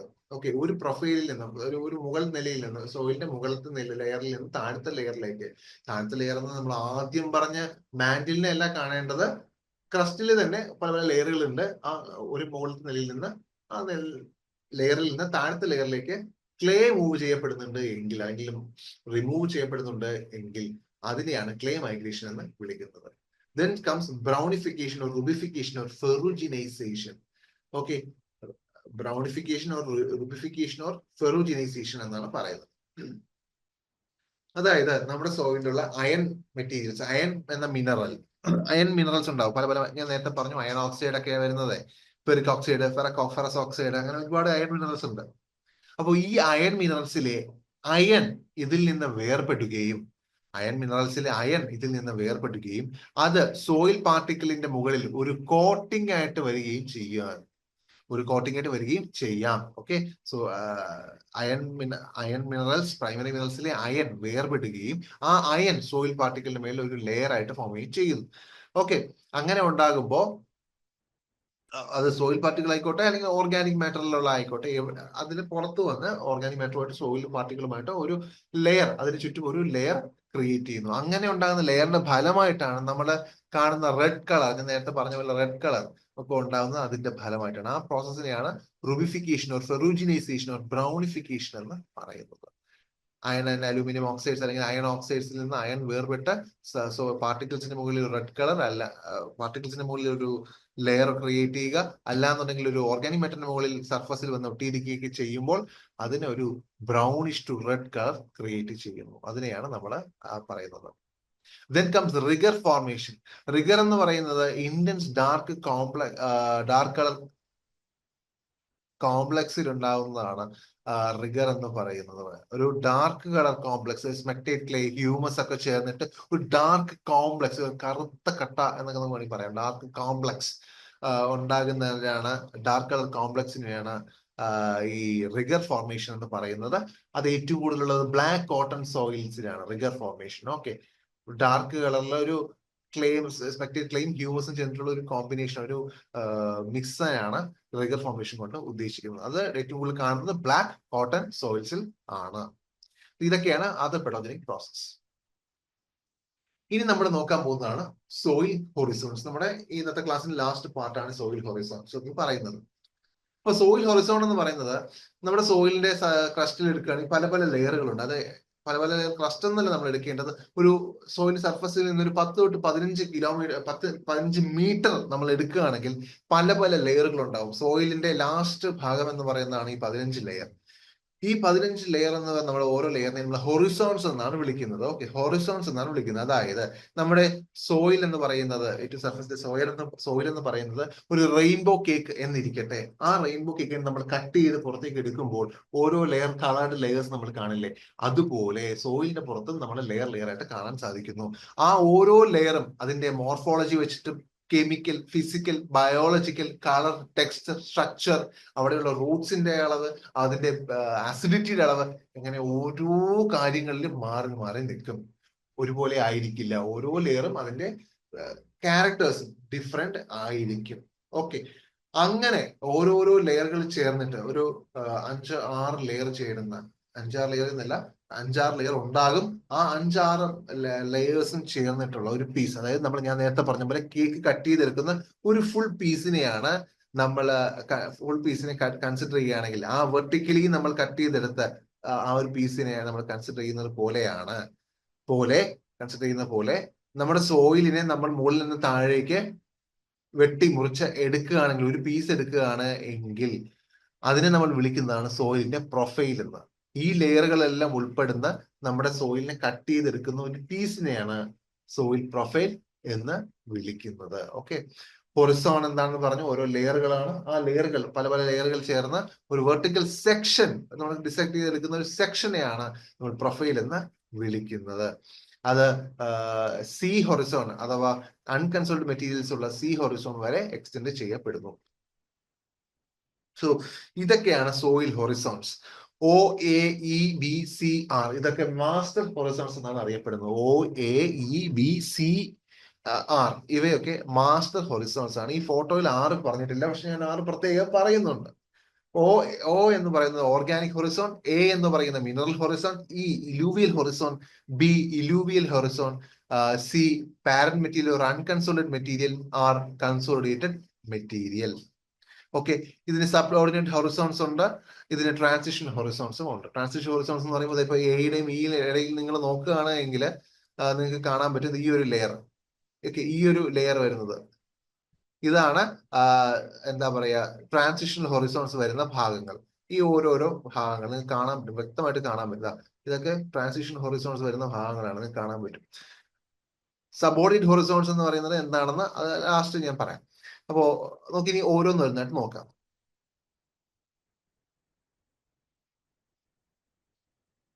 ഒന്നാമത്തത് O ഹൊറിസോൺ അഥവാ ഓർഗാനിക് ഹൊറിസോൺ ആണ്. O ഹൊറിസോൺ അഥവാ ഓർഗാനിക് ഹൊറിസോൺ ആണ് ഒന്നാമത്തത്.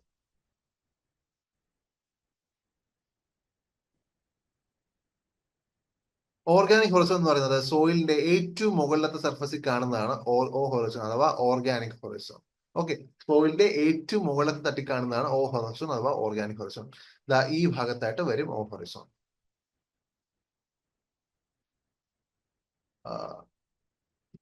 ഈ ഒരു ഭാഗം കണ്ടോ, ഈ ഓയുടെ ഈ ഒരു ഭാഗത്ത് കാണുന്നതാണ് O ഹൊറിസോൺ. അവിടെ ഓർഗാനിക് മാറ്റർ ഡെപ്പോസിഷൻ ഉണ്ടാകുന്നു. ഓക്കെ, ഓർഗാനിക് മാറ്റർ ഡെപ്പോസിഷൻ ഉണ്ടാകുന്നു. ഓർഗാനിക് മാറ്റർ ഡെപ്പോസിഷൻ എന്ന് പറയാൻ കാരണം നമ്മുടെ ചെടികളിൽ നിന്ന് വീഴുന്ന ഇലകൾ, അല്ലെങ്കിൽ മറ്റ് അവശിഷ്ടങ്ങൾ, അത് മൃഗങ്ങളുടെ അവശിഷ്ടങ്ങളായിക്കോട്ടെ, സസ്യങ്ങളുടെ അവശിഷ്ടങ്ങളായിക്കോട്ടെ, ആ അവശിഷ്ടങ്ങൾ അടിഞ്ഞുകൂടി സോയിലിന്റെ മുകളിൽ ഒരു ലെയർ ക്രിയേറ്റ് ചെയ്യുന്നതിനെയാണ് ഓർഗാനിക് ഹൊറിസോൺ എന്ന് പറയുന്നത്. ഡീകമ്പോസ്ഡ് ഓർഗാനിക് മെറ്റീരിയൽസ് ആയിരിക്കാം, ആവാതെയും ഇരിക്കാം. അതാണ് ഓർഗാനിക് ഹൊറിസോൺ. അവിടുത്തെ പ്രത്യേകത എന്ന് പറയുന്നത് 30% ഓർഗാനിക് മാറ്റർ ഉണ്ട് എങ്കിൽ അവിടെ 50%-ലധികം ക്ലേ ഉണ്ടായിരിക്കും. 20%-ലധികം ഓർഗാനിക് മാറ്റർ ഉണ്ട് എങ്കിൽ അവിടെ ഇത് ക്ലേ കണ്ടന്റ് കുറവായിരിക്കും. ഓക്കെ, ആ ഒരു ഇതൊന്ന് ജസ്റ്റ് ഒന്ന് അറിഞ്ഞിരുന്നാൽ മതി. എനിവേ, ഇത് O എന്ന് പറയുന്നത് ഓർഗാനിക് മാറ്റർ ഡെപ്പോസിഷൻ സംഭവിച്ച ഒരു ലെയർ ആണ് ഓർഗാനിക് ഹൊറിസോൺ എന്ന് പറയുന്നത്. ഇനി ചോദ്യം ചോദിക്കാവുന്നത് ഇങ്ങനെയാണ്, ഏറ്റവും കൂടുതൽ ഓർഗാനിക് ഹൊറിസോൺ ഏറ്റവും കൂടുതൽ കാണപ്പെടുന്ന സ്ഥലം ഏതാണ് എന്നാണ്. ഫോറസ്റ്റ് ഏരിയാസ് ആണ് ഉത്തരം. ഏറ്റവും കൂടുതൽ O ഹൊറിസോൺ അഥവാ ഓർഗാനിക് ഹൊറിസോൺ കാണപ്പെടുന്നത് എവിടെയാണ്? ഫോറസ്റ്റ് ഏരിയാസിലാണ് കാണപ്പെടുന്നത്.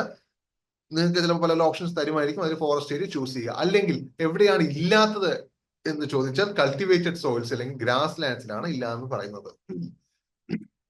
കൾട്ടിവേറ്റ് സോയിൽസ് എന്തുകൊണ്ട് ഇല്ല എന്ന് വെച്ചാൽ നമ്മൾ ഇത് ഇളക്കി മറിക്കുന്നുണ്ട് അല്ലെ, മണ്ണ് നന്നായിട്ട് ഇളക്കി മറിക്കുമ്പോൾ ഇങ്ങനെ ഒരു ലെയർ ഫോർമേഷനുള്ള സാധ്യത കുറയുന്നു. അത് താഴത്തെ ലെയറുമായിട്ട് ഇന്റർമിക്സ് ചെയ്യപ്പെടുന്നുണ്ട്. അപ്പൊ അതുകൊണ്ടാണ് ഏറ്റവും കൂടുതൽ കാണപ്പെടുന്ന ഫോറസ്റ്റ് ഏരിയസിലാണ്, ഫോറസ്റ്റ് ഏരിയസിന്റെ സോയിലാണ് ഓർഗാനിക് ഹൊറിസോൺ ഉണ്ടാവാൻ കൂടുതൽ സാധ്യത. ഓക്കെ, അടുത്ത ഈ ഓർഗാനിക് ഹൊറിസോൺസിനെ മൂന്ന് രീതിയിൽ നമുക്ക് കൺസിഡർ ചെയ്യാം, മൂന്ന് ക്ലാസിഫൈ ചെയ്യാം, മൂന്ന് രീതിയിൽ. ഒന്ന്, ഏറ്റവും കൂടുതൽ ഡീകമ്പോസ് ചെയ്യപ്പെടുന്ന സോയില്, അതായത് ഓർഗാനിക് മെറ്റീരിയൽ ഏറ്റവും കൂടുതൽ ഡീകമ്പോസ് ചെയ്യപ്പെട്ടിട്ടുണ്ടെങ്കിൽ അതിനെ residues or highly decomposed layer എന്ന് പറയാം, ഹൊറിസോൺ എന്ന്, ഓർഗാനിക് ഹൊറിസോൺ എന്ന് പറയാം. അതിനെ OA എന്ന് ഡിനോട്ട് ചെയ്യപ്പെടുന്നു. അതുപോലെ തന്നെ ഇന്റർമീഡിയറ്റ് ഡീകമ്പോസിഷൻ, അത് ഒരുപാട് ഡീകമ്പോസ് ആയിട്ടുമില്ല എന്നാൽ ഏറ്റവും കുറവുമല്ല, അങ്ങനെയുള്ളതാണ് ഇന്റർമീഡിയറ്റ് ലെയർ. അതിനെ ഹെമിക് എന്ന് പറയുന്നു. അത് OE എന്ന് വിളിക്കുന്നു. ദെൻ OI എന്ന് പറയുന്നുണ്ട്. OI എന്ന് പറയുന്നത് കുറച്ച്, ഇച്ചിരി, ഈ ഇടത്തരം, ഏറ്റവും എന്ന രീതിയിൽ നിങ്ങൾക്ക് മനസ്സിലാക്കി എടുക്കാവുന്നതേ ഉള്ളൂ. ഓക്കെ, ഈ ഒരു ക്ലാസിഫിക്കേഷന് OI എന്ന് പറയുന്നത് സ്ലൈറ്റ്ലി ഡീകമ്പോസ്ഡ് സോയിൽ ആണ്, ഫൈബ്രിക് എന്നാണ് അതിനെ പറയുന്നത്. ഫൈബ്രസ് കണ്ടന്റ് കൂടുതലായിരിക്കും. എന്ന് പറയുമ്പോൾ അത് ഹെമിക് കണ്ടന്റ് ആയിരിക്കും കൂടുതൽ. OA എന്ന് പറയുന്നത് സാപ്രിക് കണ്ടന്റ് ആയിരിക്കും കൂടുതൽ. അപ്പൊ ഈ ഒരു ക്ലാസിഫിക്കേഷൻ കൂടി ഒന്ന് നോക്കിയിരിക്കുക. Then comes the next layer, mineral horizon, A horizon അഥവാ മിനറൽ ഹൊറിസോൺ എന്നാണ് പറയുന്നത്. എല്ലാ സോയിലും, ഭൂമിയിലെ എല്ലാ സോയിലുമുള്ള ഒരു ആദ്യത്തെ ലെയർ, ടോപ്പ് മോസ്റ്റ് ലെയർ എന്ന് പറയപ്പെടുന്നത് A ആണ്. സോ എല്ലാ സോയിലുമുള്ള ടോപ്പ് മോസ്റ്റ് ലെയർ A ആണ്. എന്നാൽ ഫോറസ്റ്റ് സോയിലും അങ്ങനെ ഒന്നിരട്ട് കണ്ടീഷൻസിൽ മാത്രം വരുന്നതാണ് O ഹൊറിസോൺ. ഓക്കെ, ഇത് ഞാൻ പറഞ്ഞതിന് കാരണം നിങ്ങൾക്ക് പിന്നീട് മനസ്സിലാവും. ഓക്കെ, അപ്പൊ ഒരു 0 to 15 സെന്റിമീറ്ററിലായിരിക്കും, 15 സെന്റിമീറ്ററിന് താഴെ. ഓക്കെ, സർഫസ് സോയിൽ എന്ന് പറയുന്നത് 0 to 15 സെന്റിമീറ്റർ ആയിരിക്കും. അതിന് തൊട്ട് താഴെയായിട്ടായിരിക്കും പൊതുവെ ഈ A ഹൊറിസോൺ കാണപ്പെടുന്നത്. ഓക്കെ, ഏറ്റവും ഫെർട്ടൈൽ ആയിട്ടുള്ള ഹൊറിസോൺ എന്നാണ് A ഹൊറിസോൺ അറിയപ്പെടുന്നത്. കൃഷി ചെയ്യാൻ ഏറ്റവും അനുയോജ്യമായ ഹൊറിസോൺ ലെയർ ഓഫ് സോയിൽ ഏതാണ്? A ഹൊറിസോൺ ആണ്. കൃഷി ചെയ്യാൻ മോസ്റ്റ് ഫെർട്ടൈൽ ഫോർ കൾട്ടിവേഷൻ എന്ന് പറയുന്നത് ഏതാണ്? A ഹൊറിസോൺ ആണ്. അതുകൊണ്ട് തന്നെ അവിടെ സീഡ് ജെർമിനേഷൻ കൂടുതലായിരിക്കും, പുതിയ റൂട്ട് പ്രൊഡക്ഷൻ കൂടുതലായിരിക്കും, മിനറൽ ഡെപ്പോസിഷൻസും കൂടുതലായിരിക്കും. മിനറൽസ്, ഓക്കെ, നമ്മൾ ഈ ഇട്ട് കൊടുക്കുന്ന വളമായിക്കോട്ടെ അല്ലെങ്കിൽ ഏറ്റവും ഫോർമേഷന്റെ ഏറ്റവും അവസാനത്തെ ഭാഗമാണ് ഈ മിനറൽ. അപ്പോൾ എല്ലാ മിനറൽസും അവിടെ പെട്ടെന്ന് അവൈലബിൾ ആയിരിക്കും, അവൈലബിൾ ഫോംസിലായിരിക്കും. അതുകൊണ്ട് തന്നെ ഈ ഒരു ഈ സോയിലിൽ മുകളിലത്തെ ഓർഗാനിക് മാറ്ററിന്റെ ഇൻഫ്ലുവൻസും ഉണ്ട്. അങ്ങനെ ഇരിക്കെ ഇതായിരിക്കും ഏറ്റവും fertile four cultivation, mineral horizon, A Horizon. Then comes A2 Horizon അഥവാ ഇലൂവിയൽ ഹൊറിസോൺ. ഈ ഇലൂവിയൽ ഹൊറിസോണിനെ നമ്മൾ A2 ഹൊറിസോൺ എന്നാണ് വിളിക്കുന്നത്. ഈ കാണുന്ന വെള്ള ഇതാണ് ഇലൂവിയൽ ഹൊറിസോൺ. കാരണം ഈ ഹൊറിസോൺ എല്ലായിടത്തും ഉണ്ടാകണമെന്നില്ല. ഉദാഹരണത്തിന് ആരിഡ്സ്, ഈ ഹൊറിസോൺ ഉണ്ടാവാൻ കാരണം എന്ന് പറയുന്നത് ഈ ഹൊറിസോണിൽ കൂടെ വെള്ളം വരുമ്പോൾ, ഓക്കെ, നമ്മുടെ മുകളിൽ കൂടെ വെള്ളം ഇതിലേക്ക് ഇറങ്ങുമ്പോൾ എയിലുള്ള കണ്ടൻസിനെ ഇത് ഒലിച്ച് കൊണ്ടുപോകുന്നു, അല്ലെങ്കിൽ താഴേക്ക് ലീച്ച് ഔട്ട് ചെയ്യിക്കുന്നു, വാഷ് ഔട്ട് ചെയ്യിക്കുന്നു. അങ്ങനെ എയിൽ നിന്ന് വാഷ് ഔട്ട് ആയിട്ട് താഴേക്ക് പോയിക്കൊണ്ടിരിക്കുന്ന ഒരു ലെയർ ഉണ്ടാവും, ഒരു ഗ്രേഡിയൻ ലെയർ. അതിനെയാണ് ഈ ഹൊറിസോൺ എന്ന് വിളിക്കുന്നത്. ഓക്കെ, അതുകൊണ്ടാണ് അതിനെ A2 എന്ന് പറയുന്നത്. ഒരു ഗ്രേഡിയൻ ഹൊറിസോൺ ആണ് E. ഓക്കെ, എയിൽ നിന്ന് താഴേക്ക് വരുന്ന ബിയിലേക്ക് എത്തുന്നതിന്റെ ഇടയ്ക്കുള്ള ഒരു ഗ്രേഡിയൻ ഹൊറിസോൺ ആണ് ഈ ഹൊറിസോൺ അഥവാ വാഷിംഗ് ഔട്ട് ഹൊറിസോൺ എന്ന് പറയപ്പെടുന്നുണ്ട്. ഇത് പൊതുവെ ലൈറ്റ് കളറിൽ ആയിരിക്കും ഉള്ളതാവുക, ലൈറ്റ് കളറിലായിരിക്കും ഉണ്ടാകുന്നത്. ഇവിടെ ഈ വെള്ള കളർ വരാൻ കാരണം ഇവിടെ ഒന്നും നിൽക്കുന്നില്ല, എല്ലാം ഒലിച്ച് താഴോട്ട് പൊയ്ക്കൊണ്ടിരിക്കുക. അതുകൊണ്ടാണ് എന്താണ് ഈ ഒരു വൈറ്റ് കളർ ഫോം ചെയ്യുന്നത്. ഓർഗാനിക് മാറ്റർ ആയാലും ശരി, ക്ലേ, അയൺ, അലുമിനിയം ഓക്സൈഡ് എല്ലാം ഇവിടെ നിന്ന് ഒലിച്ച് താഴേക്ക് പോയിക്കൊണ്ടിരിക്കുകയാണ്. ദെൻ കംസ് B ഹൊറിസോൺ അഥവാ ഇലൂവിയൽ ഹൊറിസോൺ എന്ന് പറയുന്നു. ഈ ഹൊറിസോണിൽ നിന്ന് വരെ ഒലിച്ചു വരുന്നതൊക്കെ അക്യുമുലേറ്റ് ചെയ്യപ്പെടും. നിങ്ങൾക്ക് അറിയാം, ഈ വന്ന് ചേരുന്ന ഭാഗത്ത് കുറച്ച് ഡാർക്കർ കളർ ആയിരിക്കും, താഴേക്ക് കുറച്ച് ലൈറ്റേഴ്സ് വരുന്നുണ്ട് എങ്കിൽ പോലും ഈ വന്ന് വീഴുന്ന സ്ഥലത്ത്, ഈ ഫോട്ടോ നോക്കിയാൽ മതി, വന്ന് വീഴുന്നിടത്ത് കുറച്ച് ഡാർക്കർ കളേഴ്സ് ആയിരിക്കും. കാരണം എന്താ, അത് വന്ന് അക്യുമുലേറ്റ് ചെയ്യുന്നതാണ്. അപ്പൊ അത് പിന്നീട് അങ്ങോട്ട് ഇത് സ്ലോലി ആയിരിക്കും മൂവ് ചെയ്യുന്നത്. ഓക്കെ, സോയിലല്ല, ഈ വരുന്ന ലീച്ച് ഔട്ട് ചെയ്ത് വരുന്ന സാധനം സ്ലോ ആയിട്ടായിരിക്കും താഴോട്ട് വരുന്നത്. അപ്പൊ ഇതാണ് ഈ ഹൊറിസോൺ അഥവാ ഇലൂവിയൽ ഹൊറിസോൺ എന്ന്, ഇലൂവിയൽ B ഹൊറിസോൺ അഥവാ ഇലൂവിയൽ ഹൊറിസോൺ എന്ന് പറയുന്നത് ഇതാണ്. ഇത് ഏറ്റവും കൂടുതൽ കാണുന്ന ഹ്യൂമിഡ് റീജിയൻസിലായിരിക്കും. ഓക്കെ. ഈ ബി ഹൊറിസോണും എല്ലാ സോയിലും ഉണ്ടായിരിക്കും. ബി ഹൊറിസോണും എല്ലാ സോയിലും ഉണ്ടായിരിക്കും. ഈ ആരിഡ് സെമി ആരിഡ് കണ്ടീഷൻസിലാണ് എങ്കിൽ ഇവിടെ കാൽഷ്യം കാർബണേറ്റ് അഥവാ calcium sulphate or other salt ആയിരിക്കും കൂടുതലും കാണപ്പെടുന്നത്. ഓക്കെ. ആരിഡ് സോൺസിൽ നമ്മുടെയൊക്കെ ഭാഗത്ത് ഹ്യൂമിഡ് റീജിയൻസിലാണെങ്കിൽ aluminium oxide, silicate clay, iron oxide ഒക്കെ ആയിരിക്കും കൂടുതലും ഈ ബി ഹൊറിസോണിൽ കാണുന്നത്.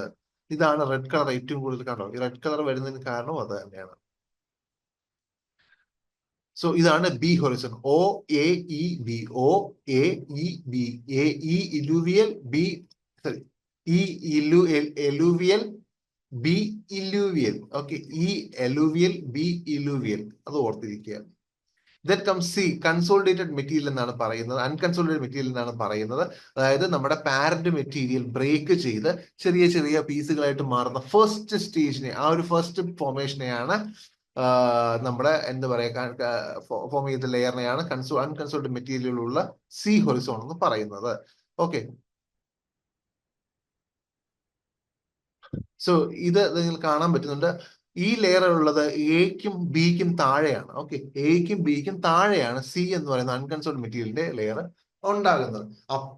അപ്പോൾ ഞാൻ പറഞ്ഞു ഓയും ഇയും എല്ലായിടത്തും ഉണ്ടാവില്ല. അതുകൊണ്ട് തന്നെ ഏറ്റവും പ്രധാനപ്പെട്ട രണ്ട് ലെയർ എന്ന് പറയുന്നത് എയും ബിയുമാണ്. ഓക്കെ. എല്ലാ സോയിലും ഉള്ളത്. അതുകൊണ്ട് തന്നെ സി ഹൊറിസോണെ നമ്മൾ പറയുന്നത് എക്കും ബിക്കും താഴെയുള്ള ഹൊറിസോൺ എന്നാണ്.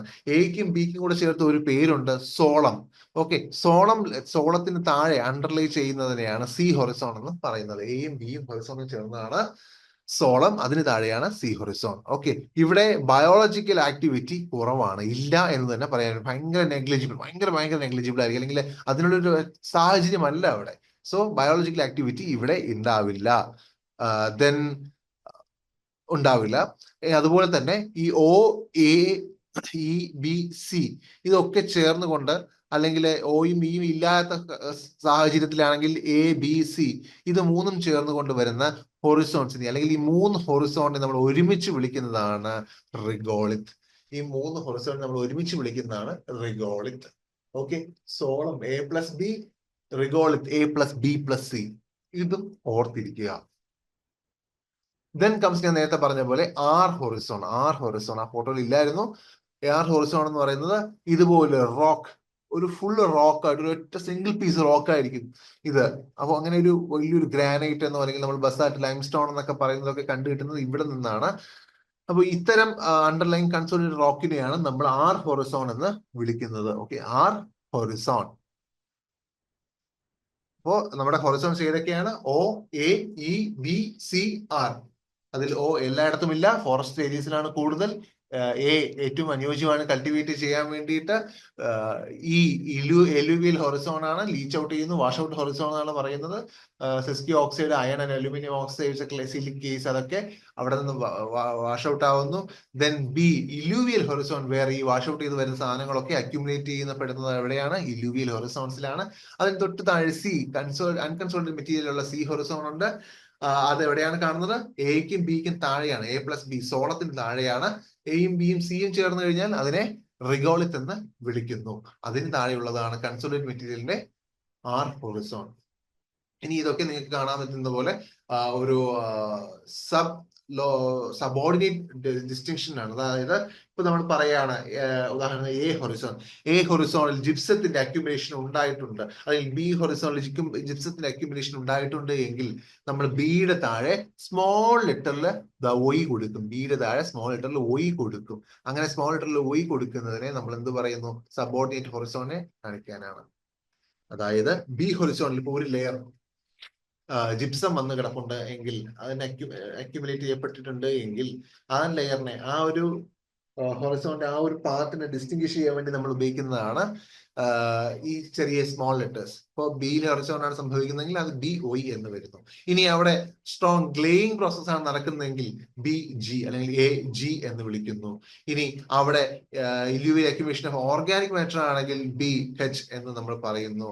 അവിടെ accumulation of iron and aluminium oxides ആണെങ്കിൽ ഇപ്പൊ ബി ഒ അല്ലെങ്കിൽ എ ഒ എന്ന് നമ്മൾ പറയുന്നു. അങ്ങനെ ഓരോ സബോർഡിനേറ്റ് വരുന്നുണ്ട്. ഈ എ ബി സി ഡി തൊട്ട് ഇസഡ് വരെയുള്ള ഓരോ സബോർഡിനേറ്റ് ഹൊറിസോൺസും ഒന്ന് വായിച്ചിരിക്കുക. ചോദിച്ച് കണ്ടിട്ടില്ല, പക്ഷെ ചോദിക്കാൻ സാധ്യതയുള്ളതുമാണ്. ഈ ഹൊറിസോൺസ്. പിന്നെ ഒന്ന് രണ്ട് ടെർമിനോളജീസ് കൂടെ നമുക്ക് നോക്കാം. പെഡോൺ എന്ന് പറഞ്ഞത് നമ്മൾ നേരത്തെ കണ്ടിരുന്നു അല്ലെ, പെഡോൺ എന്താണ് പെഡോളജിയിലൊക്കെ പറഞ്ഞിരുന്നു. പക്ഷെ പെഡോൺ എന്ന് പറയുന്നത് പൊതുവെ എന്താണെന്ന് അറിഞ്ഞിരിക്കുക. പെഡോൺ എന്ന് പറയുന്നത് സ്മാളസ്റ്റ് വോളിയം ഓഫ് സോയിൽ എന്നാണ് അറിയപ്പെടുന്നത്. Smallest volume of soil or fundamental unit of soil എന്നാണ് ഒരു പെഡോൺ പറയുന്നത്. അതായത് ഒരു സോയിലിന്റെ എല്ലാ നേച്ചറോട് കൂടി, അതിന്റെ എല്ലാ ക്യാരക്ടറോട് കൂടിയുള്ള ഒരു സോയിൽ പാർട്ടിനെയാണ്, അല്ലെങ്കിൽ ആ ഒരു സോയിൽ പീസിനെയാണ് നമ്മൾ പെഡോൺ എന്ന് പറയുന്നത്. ചെറിയൊരു പീസ് അല്ല, അതിൽ ഒരു 100 മീറ്റർ 200 മീറ്റർ വലിപ്പത്തിലായിരിക്കാം. ഞാൻ 15 മീറ്റർ ആയിരിക്കും ഒരു പ്രൊഫൈല് പോലും. അതിന്റെ എല്ലാ ക്യാരക്ടറും അടങ്ങിയതായിരിക്കും ഒരു പ്രൊഫൈൽ. അപ്പൊ ഒരു പ്രൊഫൈലിന്റെ വലിപ്പത്തിലായിരിക്കാം പെഡോൺ. പെഡോൺ എന്ന് പറയുന്നത് ആ സോയിലിന്റെ നേച്ചർ അടങ്ങിയ ഒരു സ്മോളസ്റ്റ് വോളിയം ആണ് പെഡോൺ. ഇനി പോളിപെഡോൺ എന്ന് പറയുന്നത് ഒന്നിലധികം പെഡോണുകൾ ചേർന്നതാണ് പോളിപെഡോൺ. ഒന്നിലധികം പെഡോണുകൾ ചേർന്നത് ഏകദേശം 1 സ്ക്വയർ കിലോമീറ്ററിനും മേലെ ആയിരിക്കും അതിന്റെ വലിപ്പം, പോളിപെഡോണിന്റെ വലിപ്പം. സോ ഇതാണ് ഇന്നത്തെ ക്ലാസ്. നമ്മളപ്പോ സോയിലിന്റെ ബേസിക് കൺസെപ്റ്റ്സ് നോക്കി, ദെൻ നമ്മൾ സോയിലിന്റെ വെതറിംഗ് നമ്മൾ നോക്കി, സോയിൽ ഫോമിംഗ് ഫാക്ടേഴ്സ് നോക്കി, സോയിൽ ഫോമിംഗ് സ്റ്റേജസ് നോക്കി, ദെൻ സോയിൽ ഫോമിംഗ് പ്രോസസ്സ് നോക്കി, ഇപ്പോ സോയിൽ പ്രൊഫൈൽ, സോയിൽ ഹൊറിസോണും നോക്കി. സോ ഇതൊക്കെ വളരെ ഇമ്പോർട്ടന്റ് ആണ്. ഇതിൽ നിന്നും ഇതൊക്കെ ബേസിക് കൺസെപ്റ്റ്സ് ആണ് സോയിലിന്റെ. ഇതിൽ നിന്നൊന്നോ നമുക്കൊരു 3-4 ചോദ്യങ്ങൾ ചോദിക്കും. പക്ഷെ ഇപ്പോഴത്തെ സ്റ്റാൻഡേർഡ് അനുസരിച്ചിട്ട് കുറച്ചുകൂടി ഹയർ ലെവലിലോട്ട് പോയിക്കൊണ്ടിരിക്കുകയാണ്. പക്ഷെ വരും ക്ലാസ്സുകളിലെ മെറ്റീരിയൽസ് അല്ലെങ്കിൽ ആ ഒരു ഭാഗങ്ങളൊക്കെ നമുക്ക് കൂടുതൽ ഉപകാരപ്പെടുന്നതായിരിക്കും. സോയിലിന്റെ ക്യാരക്ടേഴ്സ്, അല്ലെങ്കിൽ സോയിലിന്റെ chemical biological characters, EC, CEC, nanotechnology, നമ്മുടെ GPS, GS തുടങ്ങിയിട്ടുള്ള ജിയോ ഇൻഫർമേഷൻ റിലേറ്റഡ് ആയിട്ടുള്ള കാര്യങ്ങൾ, പിന്നെ ഓർഗാനിക് ഫാമിംഗ് സർട്ടിഫിക്കേഷൻ കുറെ കാര്യങ്ങളുണ്ട്, പിന്നെ നാനോ ടെക്നോളജി ഞാൻ പറഞ്ഞിരുന്ന പോലെ. അങ്ങനെ ഒരുപാട് മറ്റ് ഭാഗങ്ങളും കൂടി ഈ സോയിലിലേക്ക് ചേരുമ്പോഴായിരിക്കും നമുക്ക് പരീക്ഷയ്ക്ക് കുറച്ചുകൂടി ഒരു ബലം കിട്ടുന്നത്. ഈ ആദ്യത്തെ പാർട്ട് ജസ്റ്റ് ഒരു ബേസ് ആയിട്ട് നമ്മൾ എടുത്താൽ മതിയാകും. ആൻഡ് ഇതിൽ നിന്നും ചോദ്യങ്ങൾ പ്രതീക്ഷിക്കാം, ഇല്ല എന്നല്ല, ചോദ്യങ്ങൾ പ്രതീക്ഷിക്കാം. And that's all for today. Thank you.